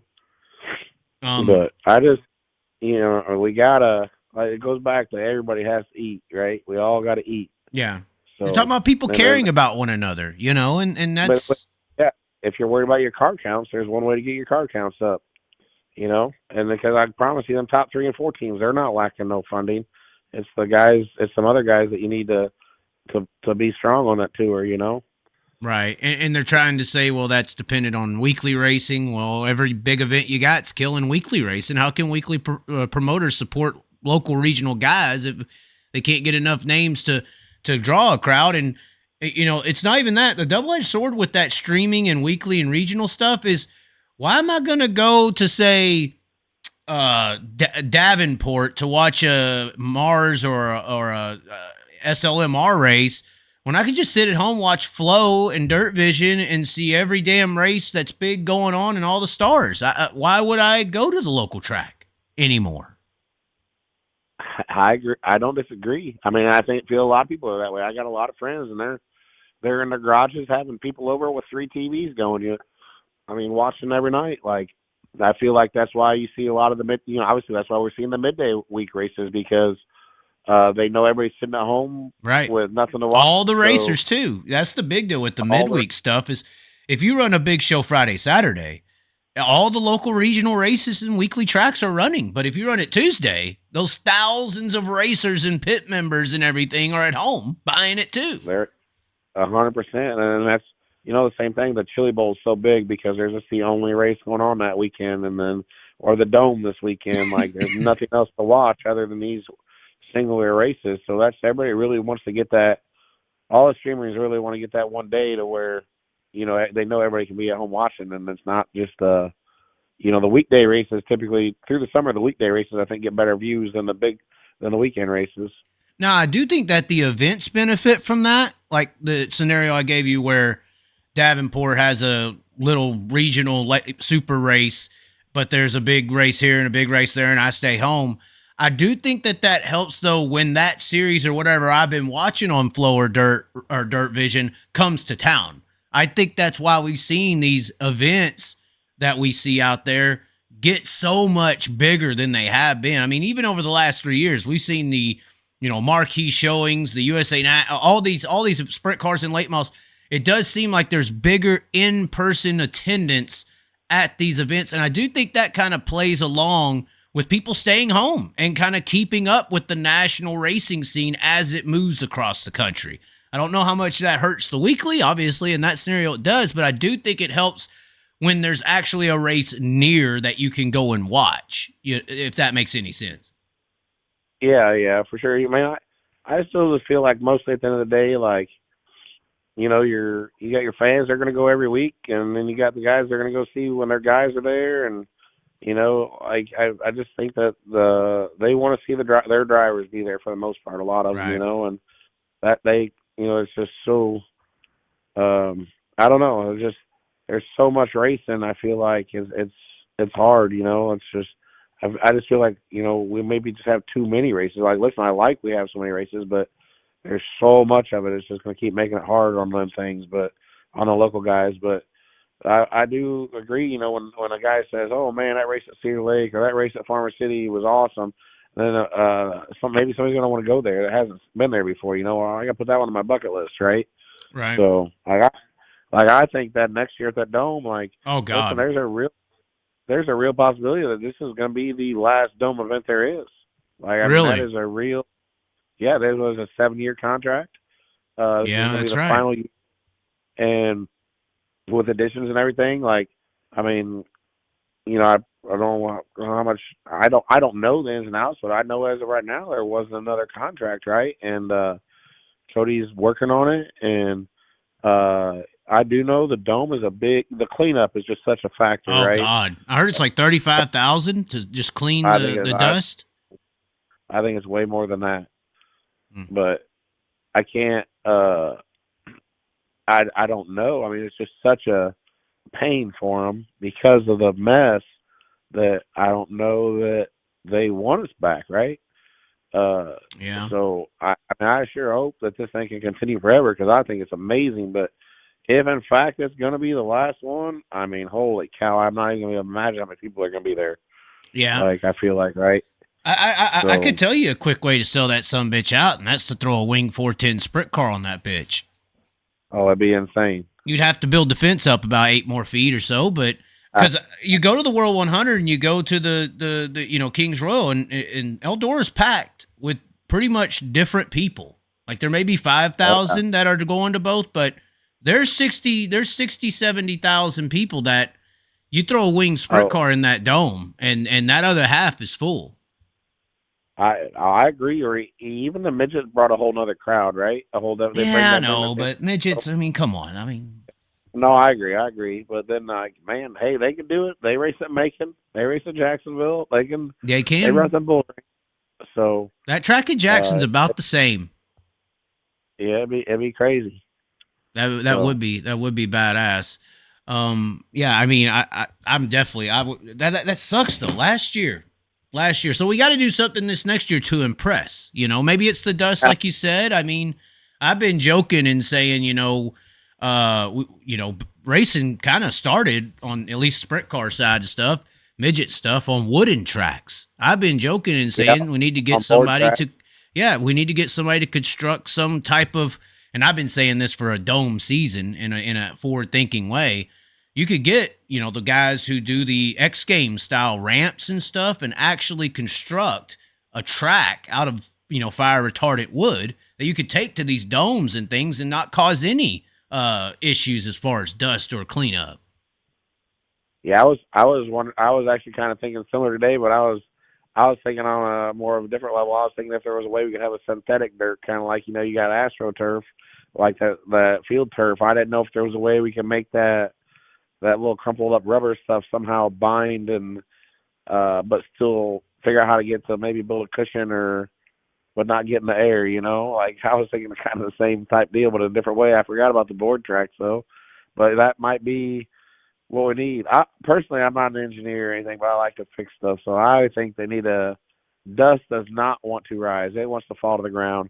And the problem with the Dome is all the exhaust fans are all the way up. So when they run them as much as they can for the fumes, and it sucks all the dust up. I don't know why we haven't tried to build an exhaust fan down low and go suck out one of the doors, right? Like a downdraft system with some huge filtration systems, so it's just not pumping the dust out in the street. But I definitely think that is a possibility. But that would have to go to some engineers and be some money that probably somebody doesn't want to spend. Or right? maybe some kind of net that you could dome it with, or that has some I don't know. Once again, you get to thinking, and there's so many possibilities. I do know that dust keeps a lot of people away. I definitely think it keeps the female audience away. They spend $400 or $500 on their hair, and then they go to that dirt track and get the hair destroyed. I think that dust is somewhat of an issue in the sport going mainstream. It is one of the only ones where you do fight it that severely. As far as being an in attendance person. Yeah, and I feel like the last 2 years has definitely been a little worse than it was previously. But I feel like they've tried to have the track a little drier. Yeah, better racing. I don't know. I don't know if they've tried some different products or what we can do. I'm sure a lot of the people have talked about it and thought about it, but I feel like if there was some kind of a way we could alleviate, half of the mess, then it probably would be a no-brainer. They would sign another contract for sure, right? But let's just hope with the big crowd that we had this year, that it generated them enough revenue and there's enough interest to make it worth it, because that's got to be, with that dome not having as many big events as it used to, it's gotta, they still do a lot of trade shows and stuff, and obviously they're adding on to it to do more. So let's just hope that our event, they want us there. Well, I just don't. I kind of, and I've been saying this for a long time. The relevance of the sport, as much as we think we're all badasses and stuff, it's pretty damn small. Even Kyle said at Kokomo last year that even a NASCAR driver is pretty small, and he's damn right. The old school NASCAR drivers, your Dale Juniors, your Kevin Harvicks, your Kyle Bushes, those guys got some attention. But these new guys, you go into social media, I think you have more likes than Carson Hocevar right now on Facebook. I'm just saying that. No, honestly, like these newer NASCAR people, they're nobodies in society. And I think a bigger issue too is the world generalizes racing like they generalize football and basketball. So like the NBA is where the best of the best basketball players are, and like the NBA G League is where the guys who weren't good enough to be the best are. And I feel like that somewhat happens with racing. I feel like people view NASCAR as where the best of the best are, because that's how regular sports operate. And then dirt racing is like the college, where little kids like Kyle Larson and Christopher Bell come from, at 14. Yeah. That's what dirt is to you, and people don't respect. I also think another aspect to that is NASCAR's represented racing for a long time. Like I know so many people ask them, do they like racing or something? And they'll be like, no, I don't like NASCAR. So it's like, for however long you think NASCAR's been on TV these years, since Speed World died and showed them everything, it's like if a person tunes in and don't like NASCAR, it's almost like if I turn into the NFL and I don't like the NFL, I don't like football. It's kind of the same thing. They just don't like racing because of it. And we've kind of lost, I think, that relevance with racing in America because of that. Yeah, I wouldn't disagree with that at all. It's crazy to think that probably at one time Indy was more popular than NASCAR, by far. And then the tables turned, and then NASCAR fell out of grace, and they've done that as much as they can to make a comeback, or maybe they didn't fall out of grace. Just maybe they overinflated, or however you want to say it, but maybe they're back to where they're going to stay, right? So yeah, I don't disagree with that at all. I feel like for me the NASCAR stuff is hard. It's too long. Like I'm a big sports guy, but I struggle to watch baseball. I just feel like it's way too long and way too slow for me. Right. And so, I see everybody saying, and I get that way with NASCAR sometimes too, and I don't watch much of it, especially anymore. I used to watch a lot, but I feel like some of the tracks that had good character, they went by the wayside, and, the racing just kind of got watered down, and, probably the same thing. And then you got a long, boring race, and then, and then the world don't like long racing because of what they show. Yeah, 100%. Like, that's what a lot of people like. Well, do you do pit stops? Not if we don't have to, right? Like, right. And we're jacked sideways at 140 miles an hour on an ice rink. Yeah, they can't believe that a race is over in 10 minutes, right? Right. So well, and I think that dirt, if I was at the top of it, I'd look at it as like NASCAR is boxing and we're the UFC in like 1992. Like we're this redneck thing. Yeah, you know, go ahead. Yeah, 100%, right? 100%. I mean, that's how I would see it. But I also was going to say on that relevance still with the dome and even with streaming, I don't know how big our streaming numbers actually are. I think it was 2015. The Chili Bowl had they were switching with their streaming companies and stuff like that. And they showed the Chili Bowl A main for free on Facebook and YouTube and all their socials. And I was intrigued at the time because I was running an on-demand production company and I was talking about relevances of the sport and trying to promote the tracks that I was involved in at the time. And so I was curious to see how many people would literally watch, in my opinion, at that time, one of the biggest dirt races, and Larson's there and Bell and all of the year. You know, this number's got to be huge. You know, it was free. And it was like, it capped out at like 27,000 people. Like that's... Yeah, I mean, we're going way past that now. So. Well, that was pre-COVID. COVID did change a lot. Everybody got used to, you know, apps and screens and streams and all this stuff. COVID did change a lot. How much more do you think it's went up, though? We are still a small sport. Well, I know that we can get, and this has been a couple of years ago, but we'd get 20,000 a lot of times to turn into a Mars race. Really? That's a good number. And that'd be on a Friday or Saturday when there was more racing going on. Wow. I mean, I don't know. The public don't get numbers technically, you know, because that'll tell you how much they're actually making if they provide that, you know, and then we can actually decide if y'all deserve a cut when we know a number that's actually coming in. Yeah, I agree. I don't know the numbers, but they got it. I'm telling you, I don't know. It's like I got buddies that I don't talk to in a long time, and they'll just text you out of the blue. Oh man, I was watching a race on this and that, and it's like I feel like everybody you know is watching it, right? Like, and then half people you don't realize are watching, but. I don't know. It'd be interesting to see some numbers, but I know they're pretty big. What was your numbers at the Dome? I've heard people say they make 80,000 selling shirts at that thing. Was it really good for you? I'm assuming Illinois guy. It is my best sell of the year. It has been since we started going there. So I know you're not giving numbers. You're like Dirt Vision right now. You're not going to give me the numbers. You know, I know. Yeah, I'm not going to give no numbers, but it definitely wasn't 80. But it definitely was my biggest sell of the year.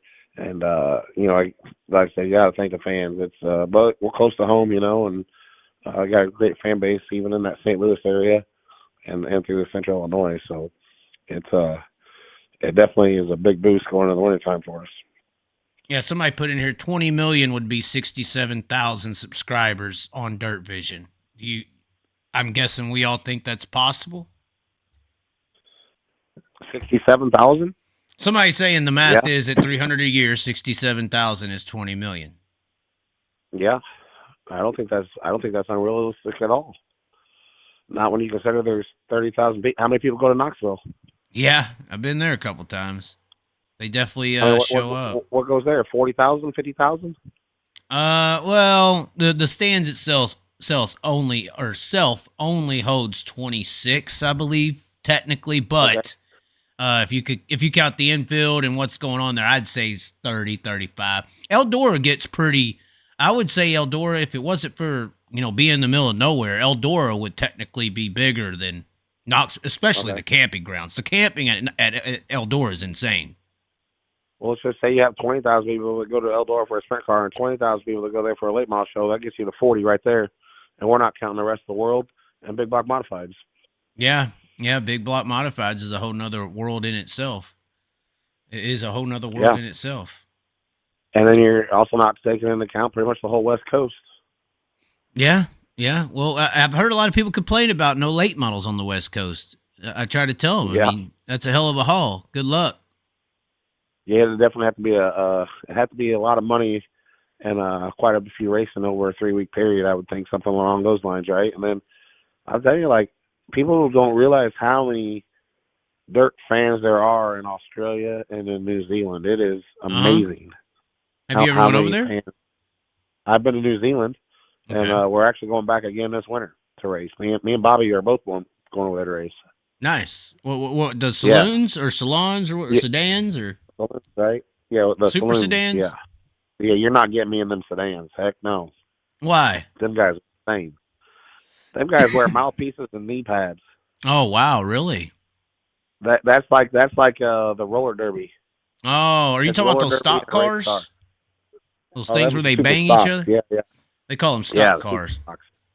Oh yeah, them things. I definitely ain't getting in one of them things. Yeah, they're late model. So you're going to those things that look kind of like a hybrid between a late model and a hot stock or something. Horseman. Yeah. Yep. Yes, that's what we're driving. Yep. Okay. Yep. Well, what track? You, we will race at Western Springs. Ask my wife.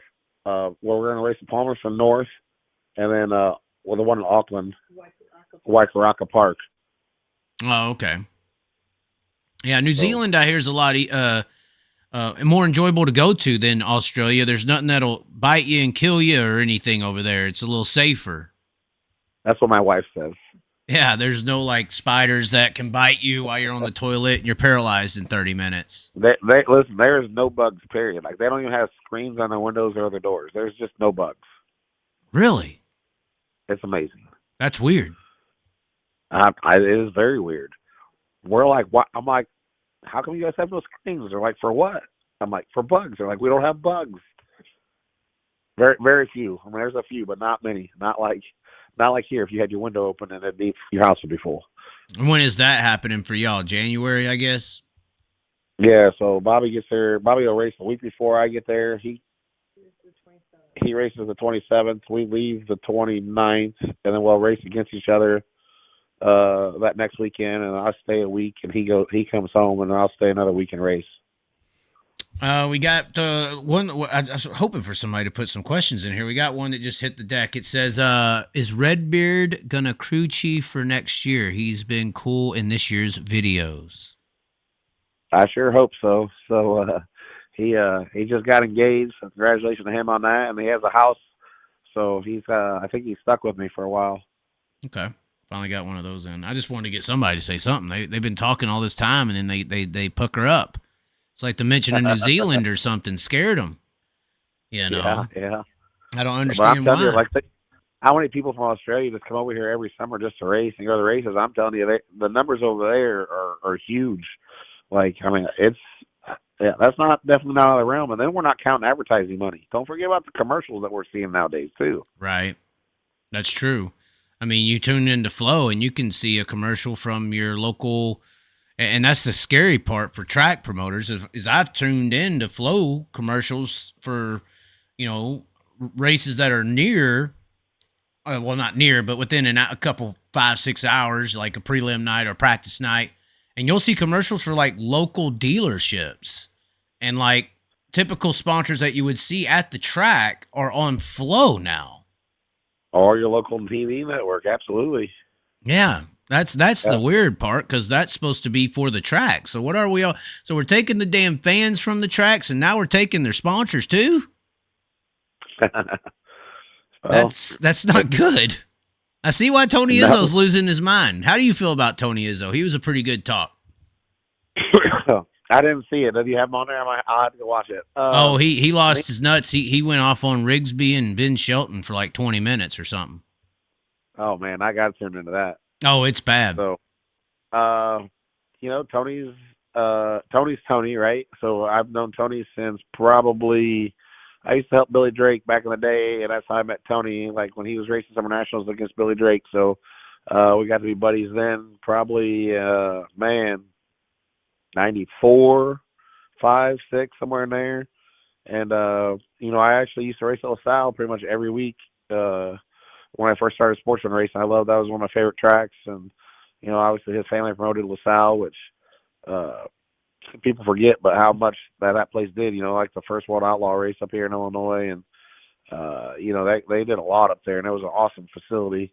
It still is, right? It's just sitting there, right? Yeah, it's just sitting there, yep. And, I don't know.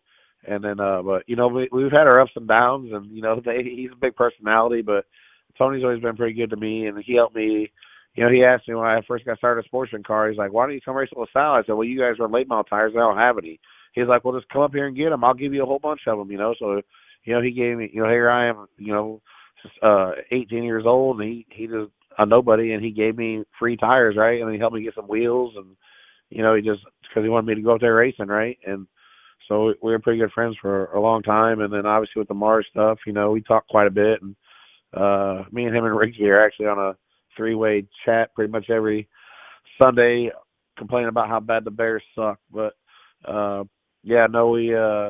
like Tony a lot. He just how do I say it? Tony's the opposite of Rigsby. He's not politically correct, right? He just says whatever he wants, and he says it coarse a lot of times. It comes off that way. And honestly, if you don't know Chicago, that's a lot of how Chicago is, and that's how they might just MF a guy and that effing guy and this effing guy, but they're your buddy, right? Like that's just kind of how a lot of Chicago talks up there. And so I don't think a lot of times it's anything personal. That's just how they talk, and it comes off the wrong way. It rubs a lot of people wrong, and but I've always got one to go. Tony's don't have no problem with it, and it just kind of go what you're saying. A lot of people are just too damn sensitive, right? Like, I don't know. I always tell everybody, like, even on the racetrack and stuff, is like, listen, there's two UFC fighters get in the ring and beat the holy shit out of each other, and then hug each other and go have a beer and be good buddies, right? So they may not do that with Kobe Copeland, but. Well, they listen, there are definitely ones that truly want to kill each other and hate each other too, but there's plenty of them that are good buddies that got to fight each other. So, well, I'm sorry, I developed sympathy for you. You said you was a Bears fan? Unfortunately. Oh my! I don't know how you're going to do. I would get rid of Justin Fields now. Well, I thought we should have traded him before the trade deadline, and that's just me. Not that I don't like Justin Fields, but I mean our coaching's horrible, and I mean there's no way I don't think we can pass on one of these other two and get a quarterback locked into a rookie deal. The most underrated thing for a quarterback is pass accuracy on a consistent basis. Your greatest quarterbacks are accurate with the football on a consistent basis, and that's how you win games. You can't defend the perfect passes, and he's just extremely inconsistent with throwing the football, and the accuracy is questionable. I don't care how good you could scramble. You're not going to win Super Bowls that way, I 100% agree with you, and there's no doubt that he's an amazing athlete, but, I feel like maybe if you put him in more of a Lamar Jackson system where it was Taylor built for him and easier reads or just like a easy two reads, like a high-low, and then a run. You give him a defense, that shuts everyone down. Our defense has been playing really good. Like, we've been holding everybody to under 20 points here lately, and we're still finding ways to win, but our coaches are horrible. Like, they're just absolutely horrible. So I just think it's time to keep resetting them. We got a lot of good young players, but I think we have to let Justin go. I think it's best for Justin and the team, and then get some new coaches. And if it was me, I'm hiring Jim Harbaugh. It's a no-brainer to me. I wanted him the last time, and they didn't even look at him. That's funny. We do have some decent questions in here, actually. Why? I like this one. Why does Jason have dice on his car? Is there a backstory? Oh, not really a backstory. I just kind of thought it would be cool, right? Like, we always throw a lot of dice, just playing around and stuff, always have. And then underground gambling of Chicago? Well, no. Yeah, ship captain and crew and just horses and whatever we got to play, right? But I don't know. I just always thought it'd be cool to have a 2 and a 5. And honestly, I argued with my mom forever about it. She's a graphic designer, does a lot of my artwork. And she's like, that doesn't make any sense. That's 7. I'm like, yeah, but it's like lucky 7, and I still got my 2 5s, so it's 25. And she hated it. And then once we did it and everybody loved it, she really came around to it, right? So then she pretty much loved it right after we did it. But it was a fight there for a minute. But I just thought it was a good idea, and I like gambling in general, like, right? I don't like playing things safe, and it's just something cool, right? Yeah, that's a interesting question here as well. How much bulletproofing do you do to the dome car versus a regular car? I made a joke and I said I feel like guys' dome cars are the car that gets bent up that you would have typically got rid of that you now keep for the dome only. But is there anything to this question or no? Well, we do a little bit, right? Like I feel like next year I even want to do some more stuff. But like I had Wares build me a special J bar this year for it because you see a lot of guys breaking J bars, and actually Tyler Carpenter put the old one on and broke it, and then he put the new one on like Wares designed for me there the rest of the weekend, and so I had to build me a special J bar for the dome. I'm gonna change some other stuff, but obviously you gotta have you know, put a little more bracing in certain spots as far as on the body, and then just make sure everything's good. Our cars are pretty stout right now. Like everybody's stuff is really tough. So we don't have to do as much as you might normally think, but it definitely takes a beating on them. You know, like Gordy broke a lower shaft in the rear end, which you know that's kind of common, but you know you just gotta make sure you have the good stuff in there. But I think I'm gonna have some next year. I think I'm gonna have some special 4-bar plates made, maybe some a little bit different birdcage stuff, just to you know make sure nothing breaks. When you know we're definitely about to the holes. I mean I don't think that's no lie. So I think I'm just gonna do a few more things that we need to do like that. Here's a good one. How many of those high dollar floatless carbs do you have? Seems like you're always changing them. I think I have 6 of them. 5 or 6. 5 or got 6. Different sizes. 5 or 6. I'm not a big. And when he says high guy, dollar, what are we talking? What are we talking on these carbs here? What are we talking? Well, I'm on a pretty good sponsorship with Stealth, so I get a good deal there. But I think retail price on a Super Bowl is maybe $2,900, somewhere like that. Wow. So, but I sell them for pretty good money. I stack them out pretty good. I sell them for pretty good money. So they hold their value pretty well, and they're definitely better than the old school carburetors if you have everything else right. It takes there's some other stuff you got to do to make that Super Bowl work right, but they're amazing, especially when you're on the rough tracks and like that the other night. But yeah, I got 4 different. That's why I think I got 5 of them. I got 4 different size ones, and I got 2 of one size. So that's like my main one. But I'm not a big restrictor guy. A lot of guys change restrictors all the time. I don't like changing restrictors. I like changing carburetors. Interesting. I almost have a question. What do you think of the aero of these cars? Do they need to do something to restrict the noses, or do something different? Put some. I mean, if they're going to regulate Scott year after year for finding tricks here and there, and it's ruining the sport, you know, I think that's one of the big reasons sometimes modifieds can put on better races than y'all is because they don't have a nose on them. You know, even though they got that side force and deck force, that nose ain't there dictating so much from the front of the car back. You know, that's why I think they got to drive them a little bit more on the rear sections, you know, because that front ain't controlled. So is that possible, or is that back to that politicking of the sport where almost like tire people have said, you know, the tire guys throwing some money here to be okay with this and that and making it work? Is the politics going to ruin that aspect? I don't know. I don't know why we haven't cut our bodies back. I think that's 100% something we should do, and we should have done a long time ago. I feel like we need to have solid sail panels. You know, a guy can put windows in them if he likes that look. But I feel like there needs to be a minimum and a maximum size for solid sail panels, somewhere roughly where we're at, because that's going to keep a lot of air off the deck.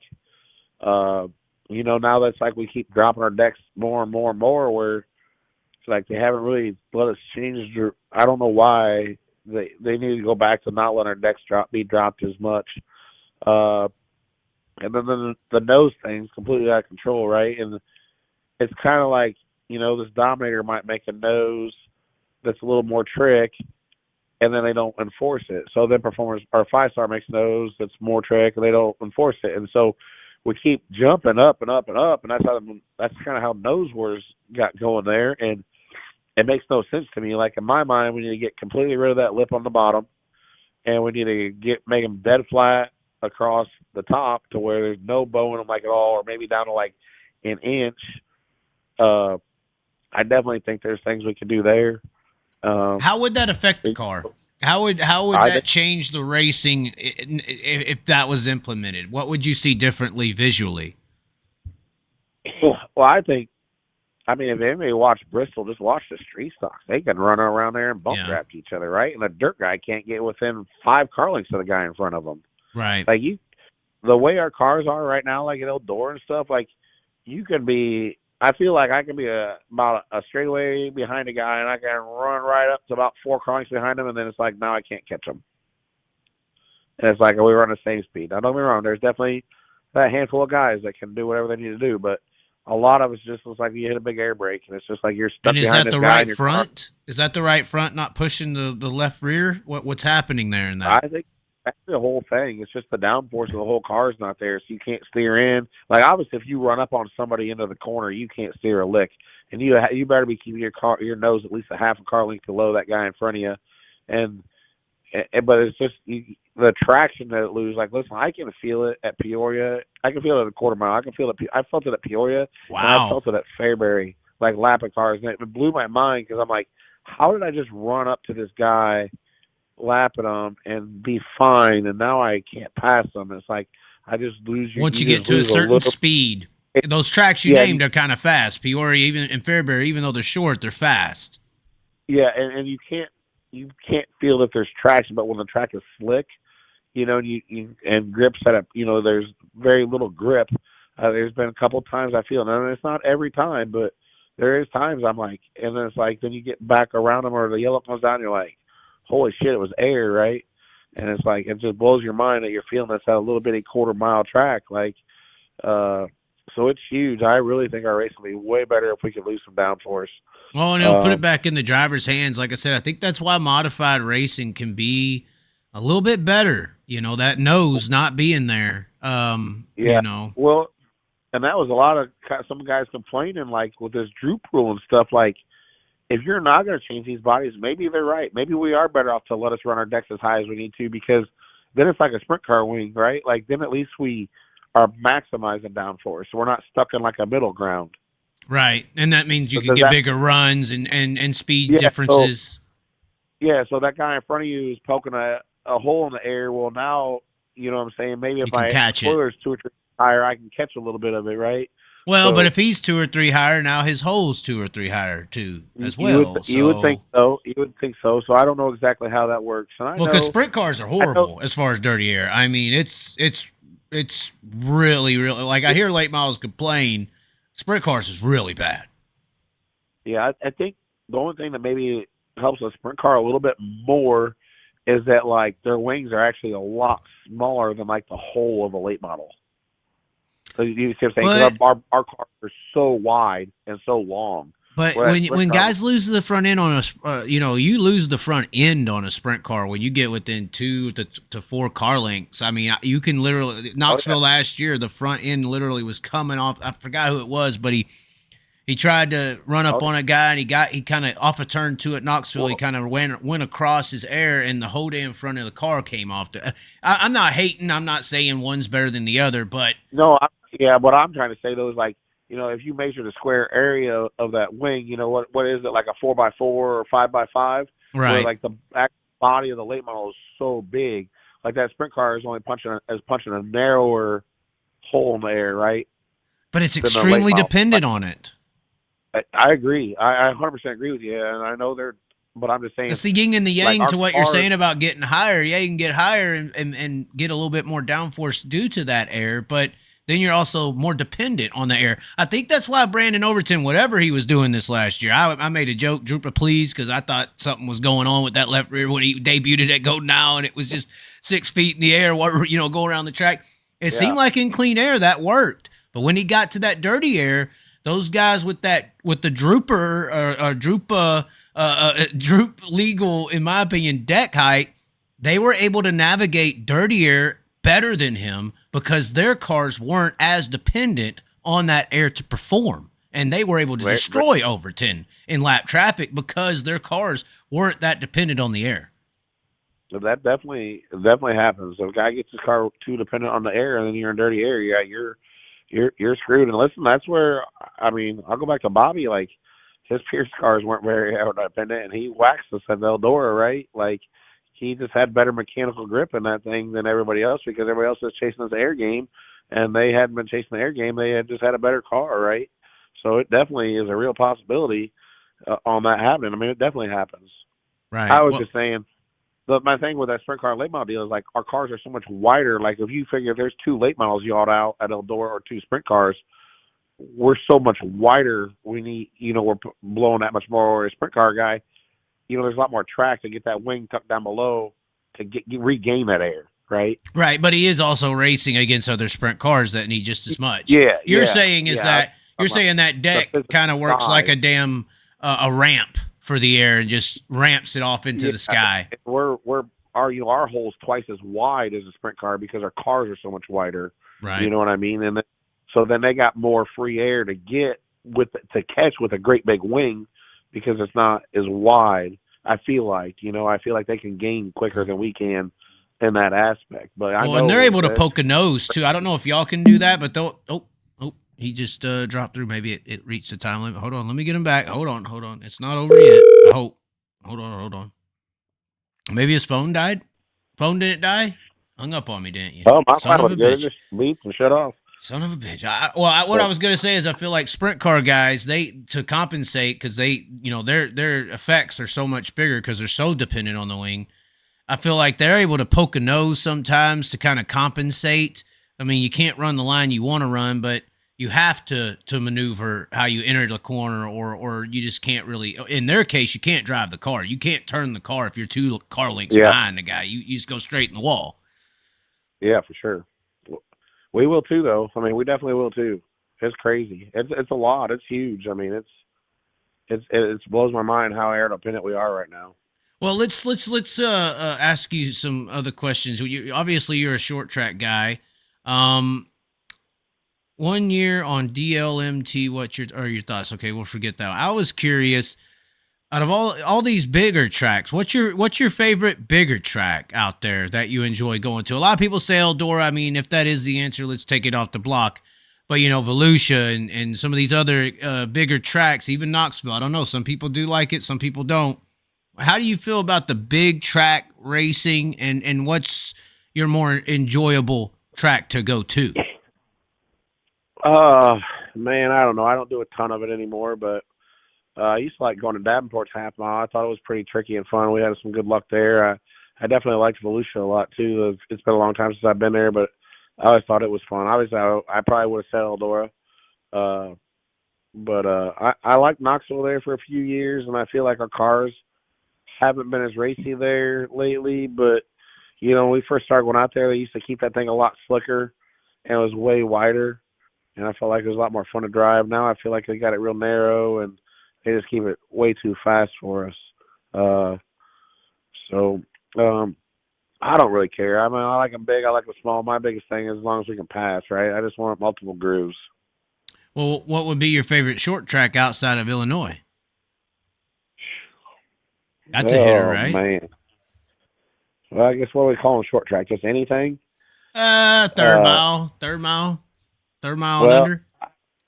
Like Cedar Lake. Cedar Lake could qualify, Okay, yeah. So if we're going to smaller, like I love Paducah, but it's probably a little bit big. It's between a third and a half. But man, Peabody, Missouri, that place is so much fun. It's so awesome. That'd be probably my favorite one I've been to outside of Illinois. It's awesome. Oh yeah, Peabody gets after it. That's for sure. Well, I guess we could run you out of town. It's already almost, it's right at the 2-hour mark on the dot. I don't want to keep you up any later. I heard did the woman come into the room to tell you to get the hell off? And he's like, I'm still doing this. No, I can do pretty much what I want. So okay, well, it's funny. Women racers. What about that in late models? I don't see as many as I do in sprint cars. What's the situation there? I don't know. I've always kind of wondered that, right? Like I feel like women have obviously had a lot of success in drag racing. And then we've seen some pretty decent success in some open wheel stuff, and we haven't really seen many have good success in a late model. I mean, there's been a few. I don't know why. I've always kind of wondered that. We've talked about it. Actually, me and my wife have talked about it a lot. Obviously, Amanda it's safer. Whaley Robinson. I mean, she's been pretty good. And then Anna Parkhurst. I mean, she's had some runs. And there's another girl out east that runs really well. But we can't think of her. That's the problem. Amanda Robinson's probably the best one I can think of that I've heard of, but I can't think of much there's else. Another girl out there that's been really good here lately, but I don't know who it is. I think it's going to be more and more. I think we'll see it coming here sooner. I'll tell you, like, I talk to Amber Crouch a lot. She runs a crate car around here, and, like, listen, it's hard to be a girl in this sport. I mean, I promise you, these guys are going to run your wheels off, right? You definitely don't want to get beat by no girl. Well, and in the sprint car world, they don't really hit fenders, you know, and over there you can literally rough the girl up, you know. Yeah. Well, I feel like the car is a lot harder to drive, probably because it's bigger and heavier, you know, where the sprint cars are a lot lighter. I ain't gonna hate on you. I don't know if you could say that. I see these sprint car guys getting out of the car dying, you know. Well, no, but I'm just, I agree. But I think there's something weird about it, because even, like, I feel like Larson says that, right? Like, just maybe not, just the way they drive is so different, right? Right. I mean, I feel like I've heard him say that a lot.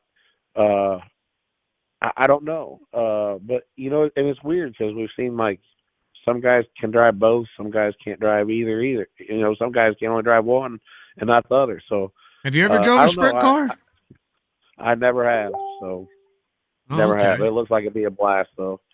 So I don't know. I probably need to be a little bit younger to do it, though. Well, it's a size issue too. Those damn cars are so tiny. Well, you know. Yeah, them guys. Most of them guys are horse jockeys. Oh, I make fun of them all the time. It's hilarious. You walk into a pitting area in the sprint cars, and if you're 5'8" and above, you feel like a giant. You go into the pitting area at a late model race, it's like you're at a damn, you know, beanstalk contest, you know, USC fighters, where it's horse jockeys over there at the sprint cars. Yeah, they're definitely little guys. So, but I think we'll see it soon. I feel like, you know, you just see so many girl racers now coming into our sport, because I just think, you know, now, like, it's just not like it used to just be a guy's thing, right? You couldn't be a girl race car driver. And I just feel like you don't see that now. Now it doesn't matter, and starting, you know, from quarter midgets, go-karts all the way up through there. So I feel like it's really gonna come through here. And cross her fingers that she's good, because I don't want no Danica Patrick. You know, I want a Aaron Crocker or something. You know, I don't want a girl to be advanced because she's a girl and she's getting all this attention. I hate that. There's nothing that drives. Listen, that is when I quit watching NASCAR. I'll say I don't care. Like, I hate the fact that NASCAR puts people in them cars that aren't talented. Right. And aren't, and I'm not saying they're not talented, but they're not talented enough to be in that car. Right. There's way Tim better, Tebow has way talent, more qualified right? people. Yeah, and I'm just, it's the best person for the job. I don't care if you black, white, girl, guy, whatever. It's just the best person should get the job. I mean, that's just how it is. And I mean, to me, that's all aspects of life. And I don't want to be given something because I'm not the best. Like right. To me, that's just more fire to work harder. So, yeah, I'm 100% with you. But, like, to me, that was, like, the biggest turnoff when they started, like, pushing. Listen, I love diversity. Diversity is great. Like, it's great to have women in our sports and different ethnicities and stuff like that, right? But it's still, at the end of the day, it's competition, and it should be the best. Whoever's the best person for the job, right? Earn it. I've said that with as far as, like, having a multi-diverse or whatever person in the sport. I don't want a Bubba Wallace. I want a Michael Jordan, you know. 100%. That's the big difference. I don't want someone here just because they're representing. I want someone here because they're whooping some fucking ass. It's some merit, you know. Be the best. Kick some ass. Earn respect. 100% agree. Somebody said, Jason, how did you like the Moberly for the Hell Tour this year? Yeah, it's a fun track. It's unfortunately I've been there twice. Both times it's been pretty rough.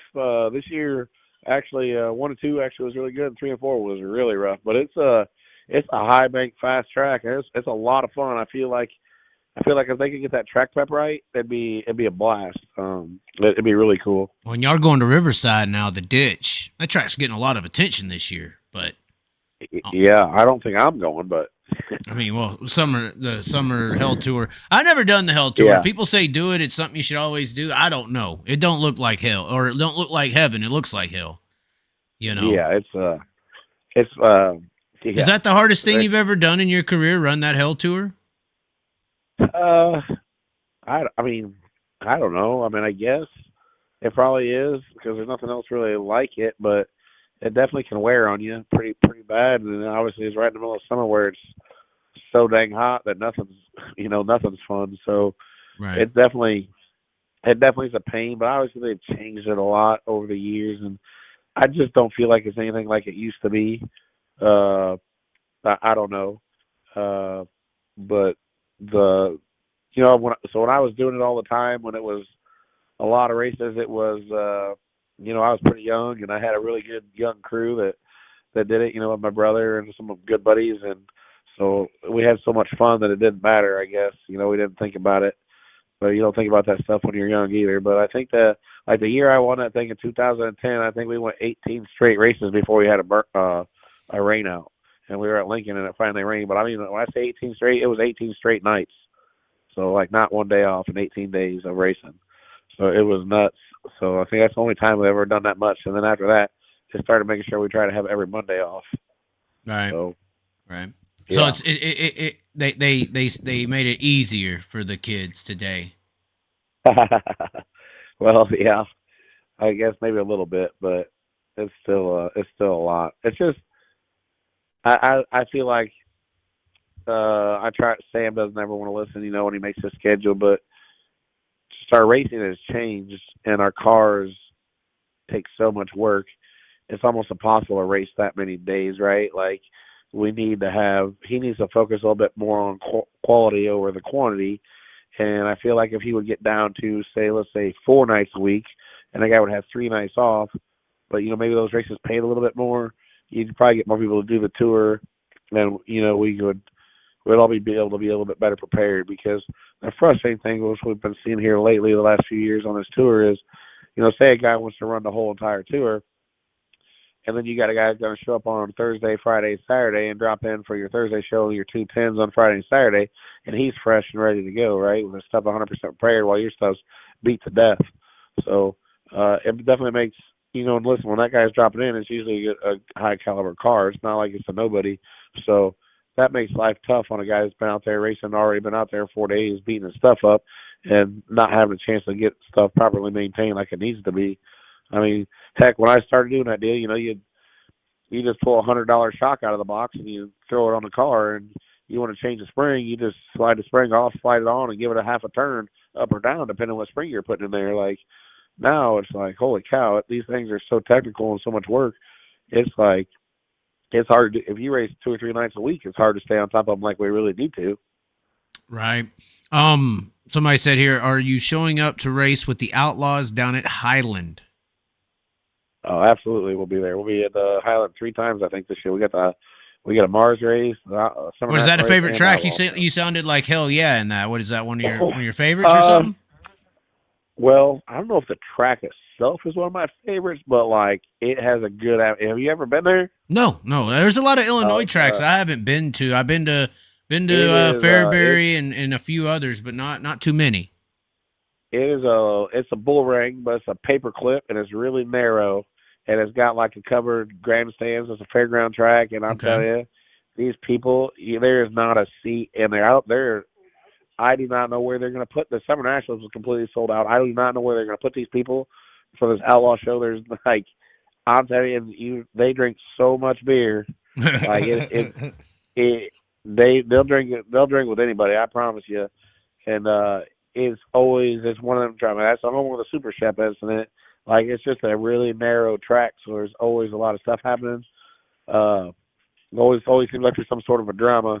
But we've been really good there. I mean, I've had a lot of luck there, and the track's been through some different preps and owners and stuff like that, or promoters and stuff. But it is a fun place, and we've had a lot of luck there, and usually do pretty good there. So hopefully we can keep that going. That makes me think Illinois track fairgrounds. How do you feel about old Brad Loyette bringing Belle Claire back? Well, I mean, it's happening. Bring a race. Is he gonna make it bigger? I don't know what I wouldn't think he would. He's a midget guy. He's a midget guy by trade. I don't know. I ain't looked into it. Yeah. It's cool, the wooden wall, this and that, but I didn't really ever like Belle Claire a ton as a late model track, just for the simple fact that it has that inside wall, right? So it was really narrow. Like, it actually might be a touch bigger than Macon, but it races way smaller than Macon.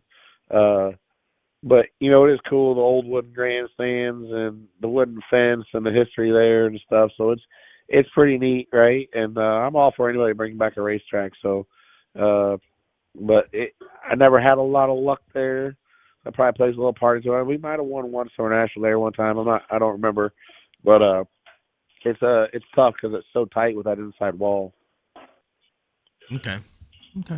Well, I guess we could finally let you go. It is. Are you on? You're on Central Time, ain't you? Yeah, I'm on Central Time. I don't go to 11. bed until late.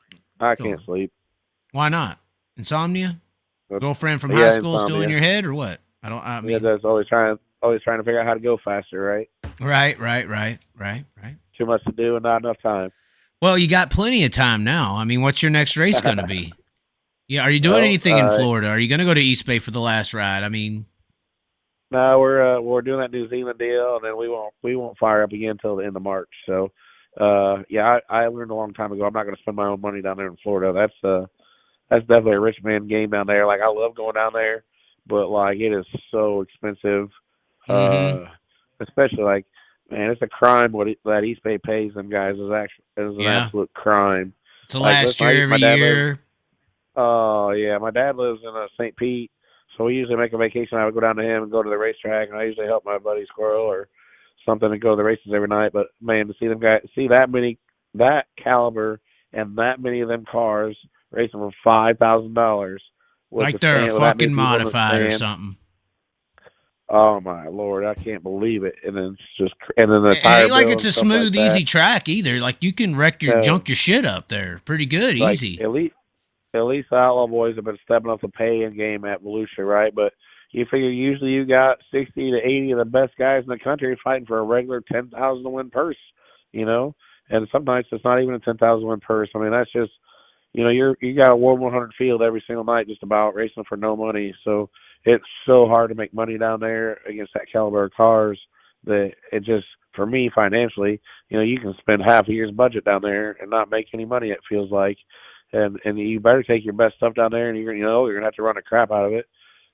Otherwise, you're not gonna be any good. So, Alltech seems like a good track. It looks like a blast. I'd love to go there. It looks slick and smooth, but that does look fun. We might do it again sometime, but right now I'm not safe. If the right no sympathy for East Bay's gouging ass. Basically, you ain't gonna run down there over their last potential race. I'm just not spending my own money down there, I guess, is what I'm saying. If someone wants to pay me to go down there and foot the bill, that's a different story. But I can blow money like that at the casino, right? Right. So roll some dice. Roll some dice. But it's just that's an expensive deal down there for not a lot to win against a whole lot of good cars. Was the 2013 illegal tire a BS call? Oh, what is this? What is he talking about? What happened? So I won the third or fourth one. Well, it would have been, was it 2000? Was it 2013? I thought it was 2011 or 12, but it could have been 13. I won the line I 100. It was still a 20,000 win race or 25,000 win. It might have been the third or the fourth one. And they came back. They said my right front heat race tire was prepped.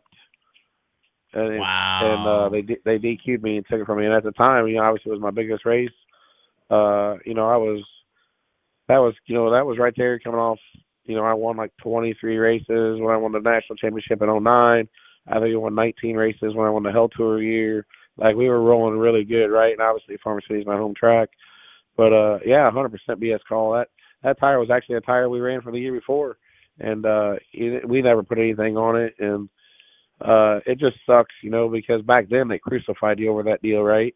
Basically, they kicked me out of out for the year, pretty much. I mean, I guess that was the first. It would have been the first year the PDC was an outlaw show, and they made me miss it. Do you feel like you were targeted because you're a local? No, I don't feel like I was targeted at all. I feel like it was a faulty test, right? Which I've heard horror stories come out of that Blue Ridge Labs down there, right? And that's where it was hit to. And the year before that, they had let some guys at Lernerville came back with bad tire samples, and I let them go take lie detector test. And for the same place that the bass fisherman guys go. And I got all the text messages from Tim Chrisman. We had the appointment set to go take me and Devin was like my only crew guy, tire guy. I was gonna have to go to Pittsburgh on my own money, pay for these tests on my own, and do these lie detector tests. And it was all set up, and then he took it off the table, right? Wow. And so it made me mad that you let your outlaw guys take them, and it was at Lernerville. And I think I'm pretty sure it was like Eckert, Mars, and Josh had all gotten to take them. And I don't know if it was all at the one time, right? But it definitely has happened, right? And so I was really upset about that. And then what a lot of people don't know too is, so I send this tire. I get a hold of Lucas, and they use a different lab. They use a Akron Relevance Development Lab in Ohio. So we send the tire to there and get this tire sampled, and it comes back and says that it doesn't look normal, but it doesn't fail the test, right? So it wouldn't have failed their test. It would have passed Lucas Oil's test. So Good old Blue Ridge. That's all. Good old Blue Ridge, right? And I've heard horror stories there from other. Listen, at the end of the day, they do not use Blue Ridge labs because they are the best lab. They use them because they are the cheapest lab. Right. Yes. Like, if somebody tells you you have cancer and you're going to die in 3 days, are you just going to die or are you going to go to another doctor? Like, that's my whole complaint. And I think we need a tire test. I've never prepped tires. I don't want tire prepping in our sport. But there needs to be an avenue to make sure that, there's not a flaw in the testing process. And trust me, there's been lots of issues go down in this tire testing stuff. And it just happened. Just straight bad luck for me. And, then regardless, I led the whole race and won the whole 100 laps on clean tires, according to them, right? Right. So it was just a heat race tire. And I'm like, listen, I'm really going to prep this a right front heat race tire, but it didn't matter, right? And then let me tell you, when they say they have an appeal process for a World Racing Group, you don't have an appeal process. You're not appealing whether you're innocent or whether you're guilty. All you're appealing is the actual penalty or the actual penalty, fines, right? and stuff. So you're the suspension and the fines. That's what you're appealing. You don't get it. They don't want to listen or want to hear anything whether Right. you did or didn't do it. Well, So, they need to be careful because, in the sprint car world, James McFadden had that issue this year, and they swore up and down and said we didn't do it and appealed and all this. And from the close people from that situation I talked to, they said they could have legitimately went to a court and there would have been no damn way that the World of Outlaws would have been able to uphold it just because of how unstructured or unprovable just the situations that are happening in this failure thing. Here's how you'd never win the argument, right? It's the same thing as Scott and the Scales Eldor. Right. That's because they make you sign a membership. So once you buy that membership, you can't sue them because you're playing by their rules, right? So unless you can prove that they treated you unfairly than they treated the next guy, you have nothing to stand on. And they say you're tired of the same place they sent the next guy's test. So wow, there's nothing there. That's why nobody's ever won a lawsuit against them. That's why Scott didn't win a lawsuit. Or you remember that year at Eldora, was it like 9 guys came back with 30 tires? Yes. At the Dream, I think it was, right? And yes. that was there's one or two things there. It was either a bad tire that Hoosier put out that had some stuff on it somehow, or, that didn't get checked, or it was, something that happened at the lab.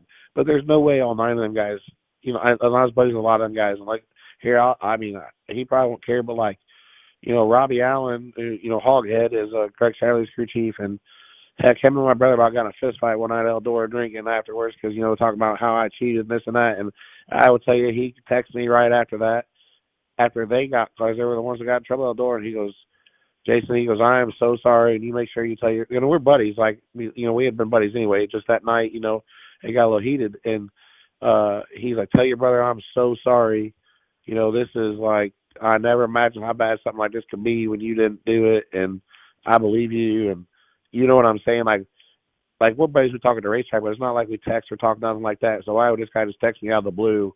You know what I mean? Like saying he's innocent. You know what I mean? But he just remembered that deal. But I'm telling you, and it's not just him. Like I just there's definitely problems with this deal, and I will say too, like I do not like how Hoosier handles this situation at all, because they're the ones selling us this tire, and then they just want to stand back like there's nothing I can do about it, right? Well, Right. no. In my mind, when you run a batch of tires at Hoosier, they should take the first tire, a random tire in the middle, and then they should take the last tire that comes off that batch, because there's no serial numbers on our tires to start with, right? So there's only a batch code. So it's just this whole batch there might be 1,000 tires that have this one batch code on it. So they should have them 3 tires sitting there. And I'm not even saying they have to get them tested, but there's somewhere there should be 3 tires from that batch sitting there. And so say, okay, we have a problem with this tire coming back dirty. There should be some kind of quality control is what you're saying. This guy is saying he didn't do it. So now we got to send him samples from them 3 tires, right? And make sure that there just wasn't something that happened to that batch. Right. So that's, to me, Hoosier should be proactive. They're the ones making the money. They're the ones selling us tire. I'm a sponsored Hoosier driver. Like, you should be coming to bat for me, right? Like, you should be trying to help me out. Like, so I was really upset about that part of it as well, that they just, like, put their hands up and like, hey, there's nothing we can do for you. What do you mean? I didn't do nothing to this tire. If I didn't do nothing to this tire, then how's it coming back dirty? Now, right? there are dirty tires, right? I've heard of there's a shop in Indiana that does them up real good. Yeah. There is dirty tires, aren't there? So who absolutely. How are they getting away with it? Well, I really feel like there's very little tire testing going on. Like, I've heard that they toss them. I heard that they toss some samples before. Listen, they don't take samples most of the time anymore. Like, very few. I mean, a lot of places don't take samples. Is that good? So, especially on these bigger events? On these bigger events, they take them, though, right? Yeah, most of the bigger events they take. Most your 2 big series and, like, your outdoors take them. And I will tell you, Mars takes them. Mars takes a bunch, but I'm telling you, there's a lot of series that don't take them, and that's why I tell some of the guys, I'm like, listen, take the samples and throw them away. At least make somebody call your bluff, right? Right. And I will tell you the other thing. I think the most tire cheating goes on at the beginning of the night. So, like, if we're not marking the tires where you got to run the same ones all night long anymore, like, listen, if you start in the front of these late model races, it's a lot easier to win them than when you start in the back. So when these guys are out qualifying everybody every night, and then they're winning their heat race every night, and if that tire's prepped, do you think they're dumb enough to run it in the feature? No. So I do think, guys, a lot of people have tires that are prepped for early in the night, and they take them off. Well, I tell you, different tires in the feature. Here, I mean, what I would do if I was trying to be a cheating sumbitch, I mean, from most of my setup knowingness of just motorsports, you kind of want to make it to where you get the car where you can almost judge the setup of a car based on how much the tire is wearing. You kind of want to get the whole patch of the tire to be wearing evenly, because that's kind of controlled grip. You can kind of make sure that you're getting maximum grip. But I know it's a little different. Late models and everything's probably a little bit different than that. But what I would do, every time I've seen them do these tire samples, it's usually from the outside of the tire. Why wouldn't you just, like, patch dope a tire? Instead of doping the entire tire, why not just dope the tire in patches throughout the center or the inside or something along those lines? I hope I'm not giving people ideas right now. I probably am. But why not patch dope your tire? Because, I mean, I'm assuming it would be just as beneficial. I mean, I'm sure there's people that have tried it, and I'm sure there's people that have done it. But I will say that I do feel like I think it's been quite a while since I've been testing on Lucas personally, but we don't run a lot of Lucas stuff. I know they test, but like the Outlaw tires that I got tested, and the Mars does a lot of testing. They will point, like, give me a block, give me a sample here, give me a sample there. They usually try to do take 3 grooves off of one thing. You know what I'm saying? Try to get it everywhere. They do try to spread it out. Yes. And so what else out there is cheating? I've heard some stuff on the bodies bending in. Traction control seems to not be an issue over there. Y'all don't mention it much, it seems. What's some other tricky shit out there that's going on, you may think, that people are doing? Besides tires. I definitely, they did make some MSD. They do make some. I'm kind of stuck up here in Illinois. I don't get on the big tours a lot, and this and that. So I'm sure there's a lot of stuff going on that I don't know about. But I know they've made some MSD box rules. So obviously there was some stuff going on there, right? But I don't know if it was actually cheating or just, changing timing curves and stuff like that. Right. To kind of mimic traction control. I don't know. I'm not real sure, to tell you the truth. I mean, I feel like your two big series do a pretty good job of teching guys most of the time, taking stuff apart, but I feel like you're going to see it more at a regional level, and then like or them unsanctioned races where you don't have a tech guy getting them there looking at stuff, right? So, I mean, obviously there's some suspension stuff that can go on and stuff like that, but I don't know. I don't know. I'm not a fan of all of our rules. I feel like they've taken a lot of stuff away from us that maybe isn't the best thing. I feel like differently about a lot of stuff than a lot of people. But what do you mean?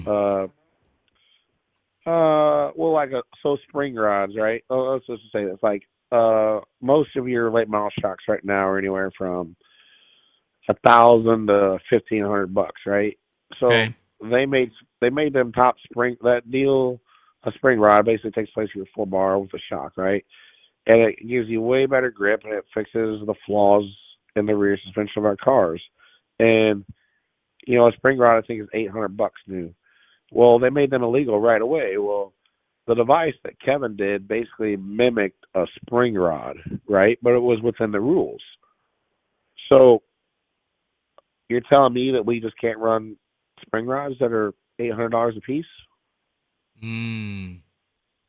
So here's my thinking behind this. I mean, all the local guys are like, "Oh, it's another $1,600, right?" Well, yes, but that would actually make the local guy more competitive, right? These good guys know exactly where to be on their droop. They run the data. They got as much of this stuff simulated as they can to get the maximum out of your stuff, which even I don't have this stuff, right? And like that spring rod fixes so much flaws, they would actually give you an advantage to be. I think it would make the field more equal. Does that make sense what I'm trying to say? You're saying that they just went after Kevin's design and kind of screwed the whole pooch in doing so because he was so good at hiding that device within that feature of the car. Yeah, where you could have just let spring rods be legal, and then Kevin would have never made the device, and then everybody could be running spring rods, right? And then we would be equal. Right. And that actually fixes flaws of the race car and would help a local guy. And so it's no different. Like, I'm an advocate for data acquisition, and I personally think data acquisition should be legal in our race cars. And you can buy a data acquisition system, pretty decent stuff, for $4,000 to $5,000. That's a lot of money. However, testing these guys are constantly testing with data acquisition, right? Like, everybody knows Chevy went testing at Millbridge. I mean, everybody knows he had data acquisition on his cars. It's not like it's secretive stuff. These guys are all doing it. I'm not saying that's what made them win the race, right? They're the smartest guys in the business, Kevin and that bunch, and Chevy's one of the best drivers in the country, so there's no denying any of that, right? But people are constantly testing with data acquisition on their car. Well, you're not running a track for under $1,000, and then all the stuff you burn up when you do go test. So it's really expensive to go test, and if they can say nobody can test with data acquisition in the whole country and police it, well, then fine, we don't need it, right? But that's not what's happening. I mean, it's kind of what NASCAR The people who can afford to privately test are getting data acquisition or information, it's not on a race night. It's just not on a race night. Yes, so they're getting further and further ahead of those who can't do it. And like Keith Berger with AccuForce, he does tons of data acquisition testing. He goes out there with people, right? It's all the time. And like, there's definitely guys out there now that read data. And so when I started racing, our cars flopped all over the place. I could feel my right front moving 4 inches, right? Now my right front moves. The difference on these cars being good or bad might be whether your right front's a quarter to a half inch high or low, or your right rear's a quarter to a half inch high or low. I can't feel that in my race car. Like, it's almost impossible, right? You need data to know. You need the the great crew chiefs on the outside that know exactly what the attitude of the car needs to be, and that's not easy to do because the right rear may look like it's dipping, but it might be because the right front's high. Right. So if Everything's the right on an high, axis. wait to the right rear. So it's not easy, and that's the difference right now that you see between the haves and the have-nots. Most of all your haves, they have the top-notch crew guys that know what they're looking for exactly, that can do it, and some of them have more than one, right? And they stand in different spots on the racetracks. So And they got the testing and the data acquisition. Yeah, so let's just think about this. Every one of them street outlaw guys, they're running 50 to 70 channels of data acquisition on on a drag car. Them guys aren't engineers; they're hillbillies, right? My drag racing buddies in towns are the same way. They show me all this stuff. Like they pull in, they hook their car to the laptop, and they read the data. And they're not engineers. And listen, I don't know this stuff. I would have to learn it too. But what I'm saying is, when I started racing, there was no shot guys at the racetrack. There was no shot guys. You bought a pro shock or an after shock, and you bolted on the car, right? And now there's, I don't know how many shot guys running on every racetrack. There's already data guys there. We will have a data guy. There'll be data guys. You'll align yourself with a data guy, just like you do a shot guy, or your chassis manufacturer will be like, listen, you need to be within these parameters, right? For your car to be optimal, your right front needs to be here, your right rear needs to be here, your left rear needs to be here. So you can pull in now and be like, oh, my right front's not where it needs to be. My right rear's not where it needs to be. And then you can make the right adjustments. Yeah, but those types of data acquisitions kind of being illegal, but the big team's able to do it, kind of leads back to this politics of the sport, because it seems like the chassis manufacturers have and these bigger teams almost dictate it, and they need their cars to be up front more than you. Well, I think what happens is the people see the initial cost, right? Well, so in my mind, if we had data acquisition legal, so you could probably, I bet you the cost would come down to, you could get a cheap base system for maybe $2,500 and a real nice system for maybe $4,000, right? Well, when that system's done, it's still going to be worth good money, right? It's not like it's going to decrease value. Right, and used. You might have to replace a sensor here or there, or fix a cable or fix a wire on it. It's not like you're going to have to constantly keep buying more stuff, right? So, but the local guy, I feel like it scares people because they don't know anything about it, so it scares you, right? Like if you're not a computer guy and you don't know anything about computers kind of scare you. So it's just kind of like one of them things, like it's the unknown, and people think, oh man, I wouldn't be able to do it. Well, no, you can do it, but you got to do it to understand it, right? And if they realize now we're not guessing, we're making educated we're not even making guesses. We're making, we're fixing problems because we know the actual problem, right? I feel like you could make a lot more money and be better, because I tell all my guys that I help, it's so expensive to go to the racetrack. Why do you want to go there with your stuff not right? Right. Well, a guy just commented, he said, but if you give those engineers the same data, you eventually end up in the same spot, just spending more. But I don't know. You're basically saying data acquisition, and a lot of people may not understand this, and your point in being an advocate for it, it's happening already, but it's only allowed for those bigger teams who can rent tracks and go do the homework on their own. That's your main point there, right? Yeah. My main point is I could get it right now and go to Farmer City and test every week for $1,000 and Spoon River and February, and I could get all the numbers anyway, and I could go probably test every track I race at with data acquisition, but I got to rent the track. Well, if it's costing you $2,000 a night to rent a track, in 2.5 nights, you're paying for data, a whole system, and then you don't have to rent a track if it's legal. You're racing it for free, and then the more that gets out there, the more data guys. They're coming, and that's what people don't understand. It's coming. It's gonna come. Every kid right now that's coming into the sport, they're going to school to be an engineer, right? If you're serious about wanting to be a race car driver in our sport right now, you're going to school to be a mechanical engineer. And if you're not, you probably should be, because that's where it's all going. And you're saying when we see Jonathan Davenport whipping around the Longhorn house car, he's not only there to test that car, but he's also there to see the numbers that data is showing. Absolutely. And that's, then you take it back, they put it on pull down rigs, or it's just, our cars have gotten so technical that trust me, it's mind blowing to me because I started a long time ago, and I know how hard you drive these race cars and how they stick to the racetrack now. It's unbelievable compared to what they did when we started. So, I mean, and this isn't just for us. I mean, just look at the evolution of the modifiers, the street stocks, everything. Yeah. And I mean, it's not just guys testing with data and late models. It's happening right now throughout the sport. But like, and that doesn't mean every guy needs to go buy data. But like, you know, most guys at your local tracks have a guy that's probably a little better that they go to and ask for help, right? Hey man, what do I need to do? What do I need to do? So like, what I'm saying is, it just starts all trickling down. But you're not. It's so expensive to go to the racetrack and race. Like, I don't care what, if you're taking a street stock, if you're taking a late model. I mean, we spent the same amount of money in fuel to get there, and our pit pass costs the same amount of money. Yeah, we're racing for different money to win, but that cost to go there is so expensive. Why do you want to be there with your stuff not right? And right now, we just guess at basically setups, right? Well, you're just guessing at how to fix something. This wouldn't be a guess. You would know what you would know the problem you were trying to fix. Well, and if you're saying like, you know, 2,500 to 5,000, you got these guys barely able to afford a full-blown super late model operation. I'm sure they would pay 2,500 to 5,000 to have a chance. Yeah, well, here might be a way simpler way to put it. So like, there's a lot of mechanics that are big race fans and probably listening or watching or whatever, right? When you hook that scan tool to that car, all that is data acquisition. The data acquisition basically works no different. When you're monitoring the throttle position sensor and measuring the voltage, that's exactly how data acquisition works. And if you see the glitch on the scan tool on one sensor, that's what you're looking for on the race car, right? Basically, that's what, you know, it's just stuff has to be within these parameters. And that's where, if the chassis guy can tell you where your parameters need to be, that's basically all data acquisition is. Basically no different than working a scan tool. If you're a good mechanic and know what you're looking for in scan tools, that's really not much different, right?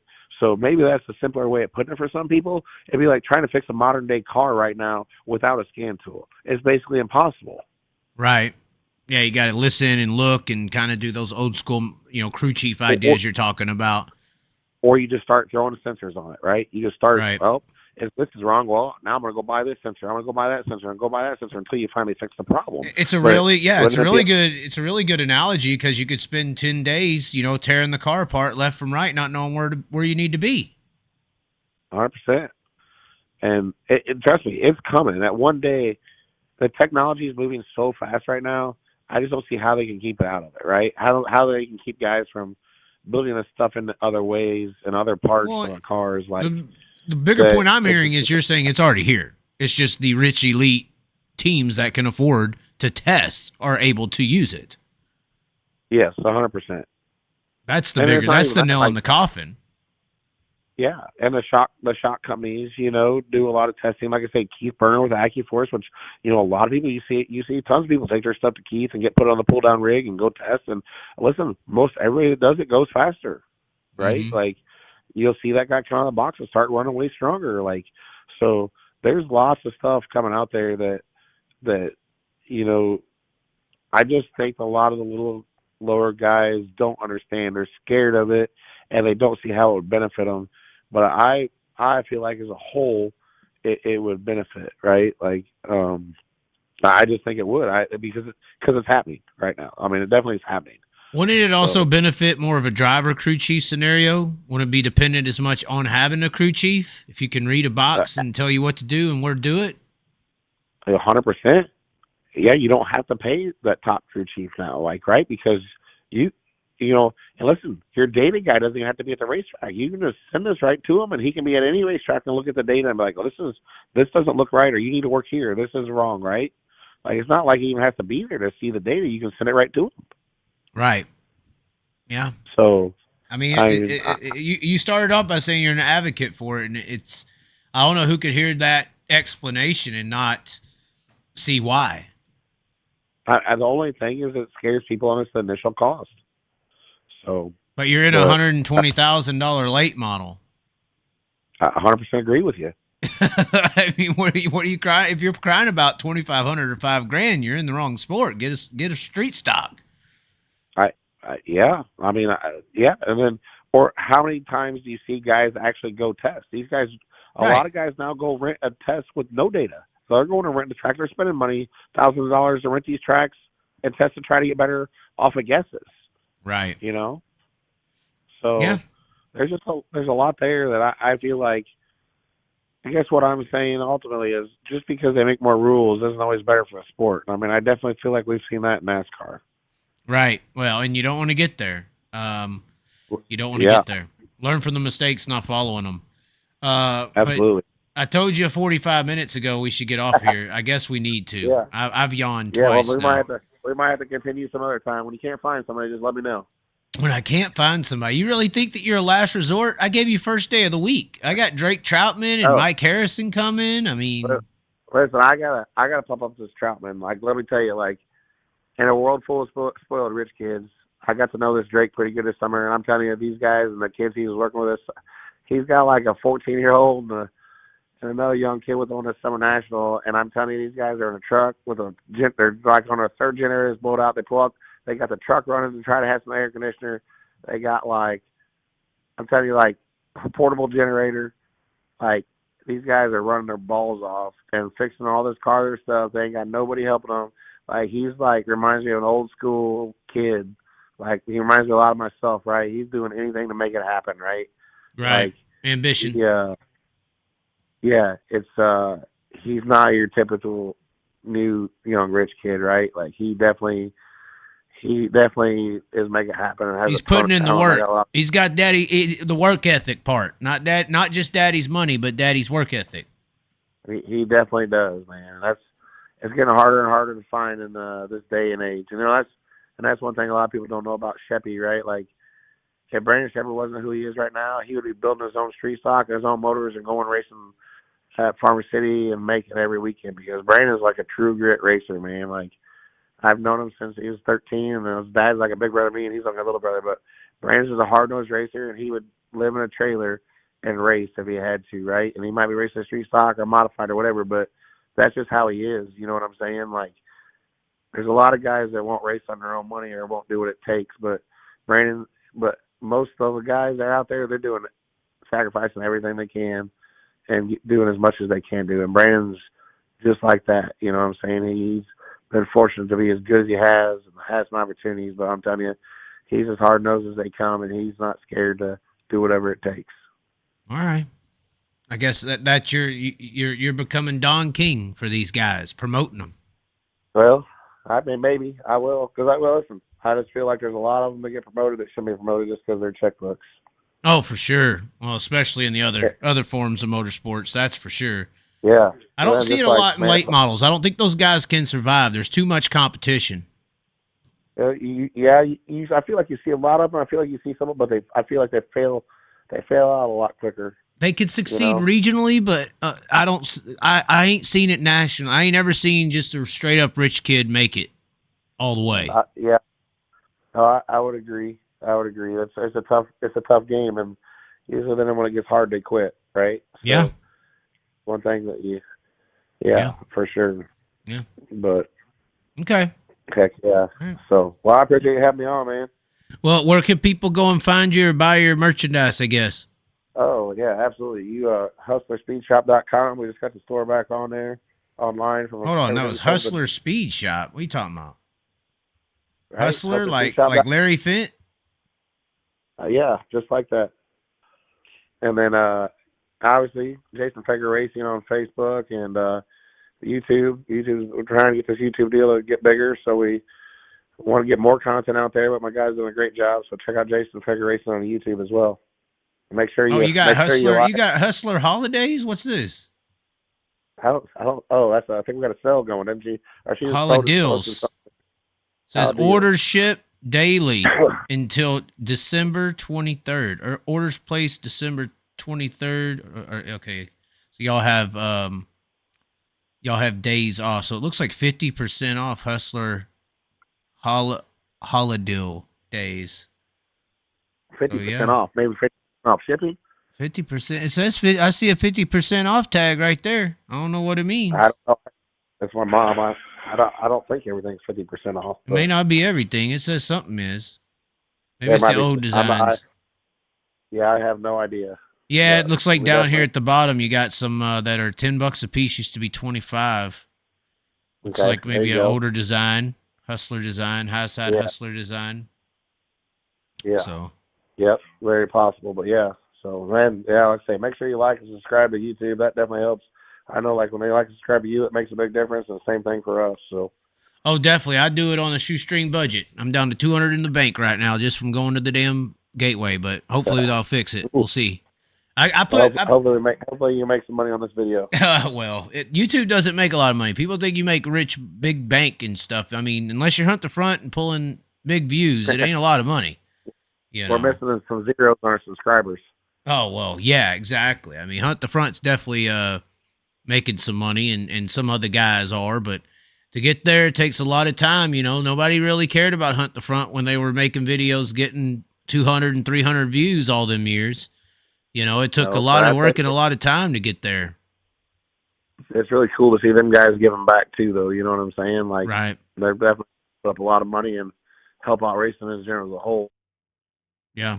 Yeah, really big rewards there and that team. And I mean, I don't know them guys very well or anything, but it's cool to see them wanting to give back and do what they're doing and try to make, you know, racing better as a whole. And the same thing with Ricky. How about Ricky putting up that money and throwing some sponsor money for them guys to go to the Chili Bowl? So that was pretty awesome.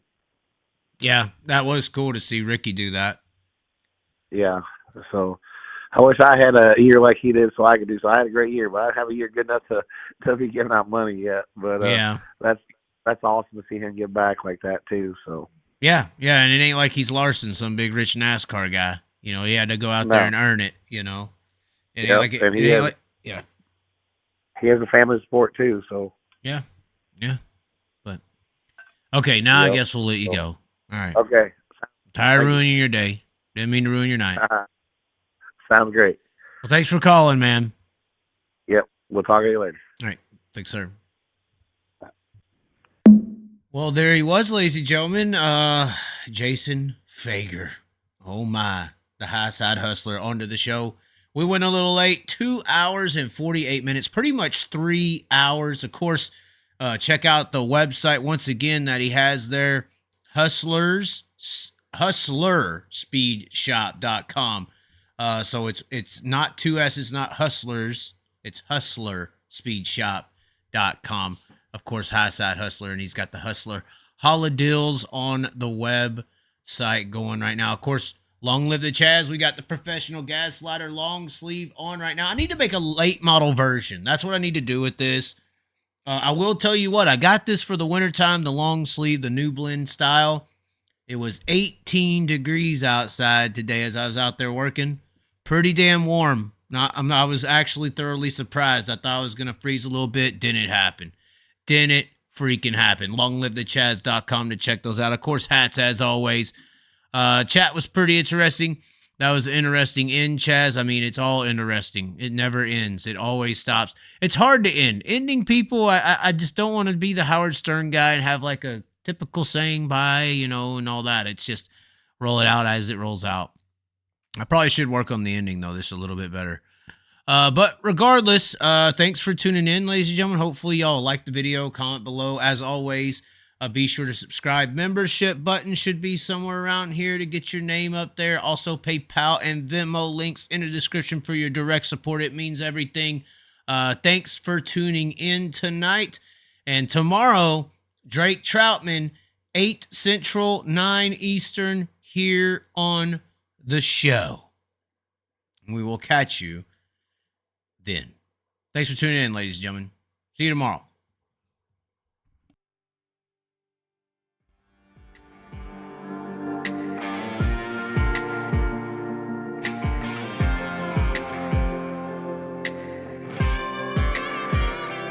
We can ride high, we can ride low. We can ride anywhere we need to go. We can ride all night up to the morning, as long as we make the show.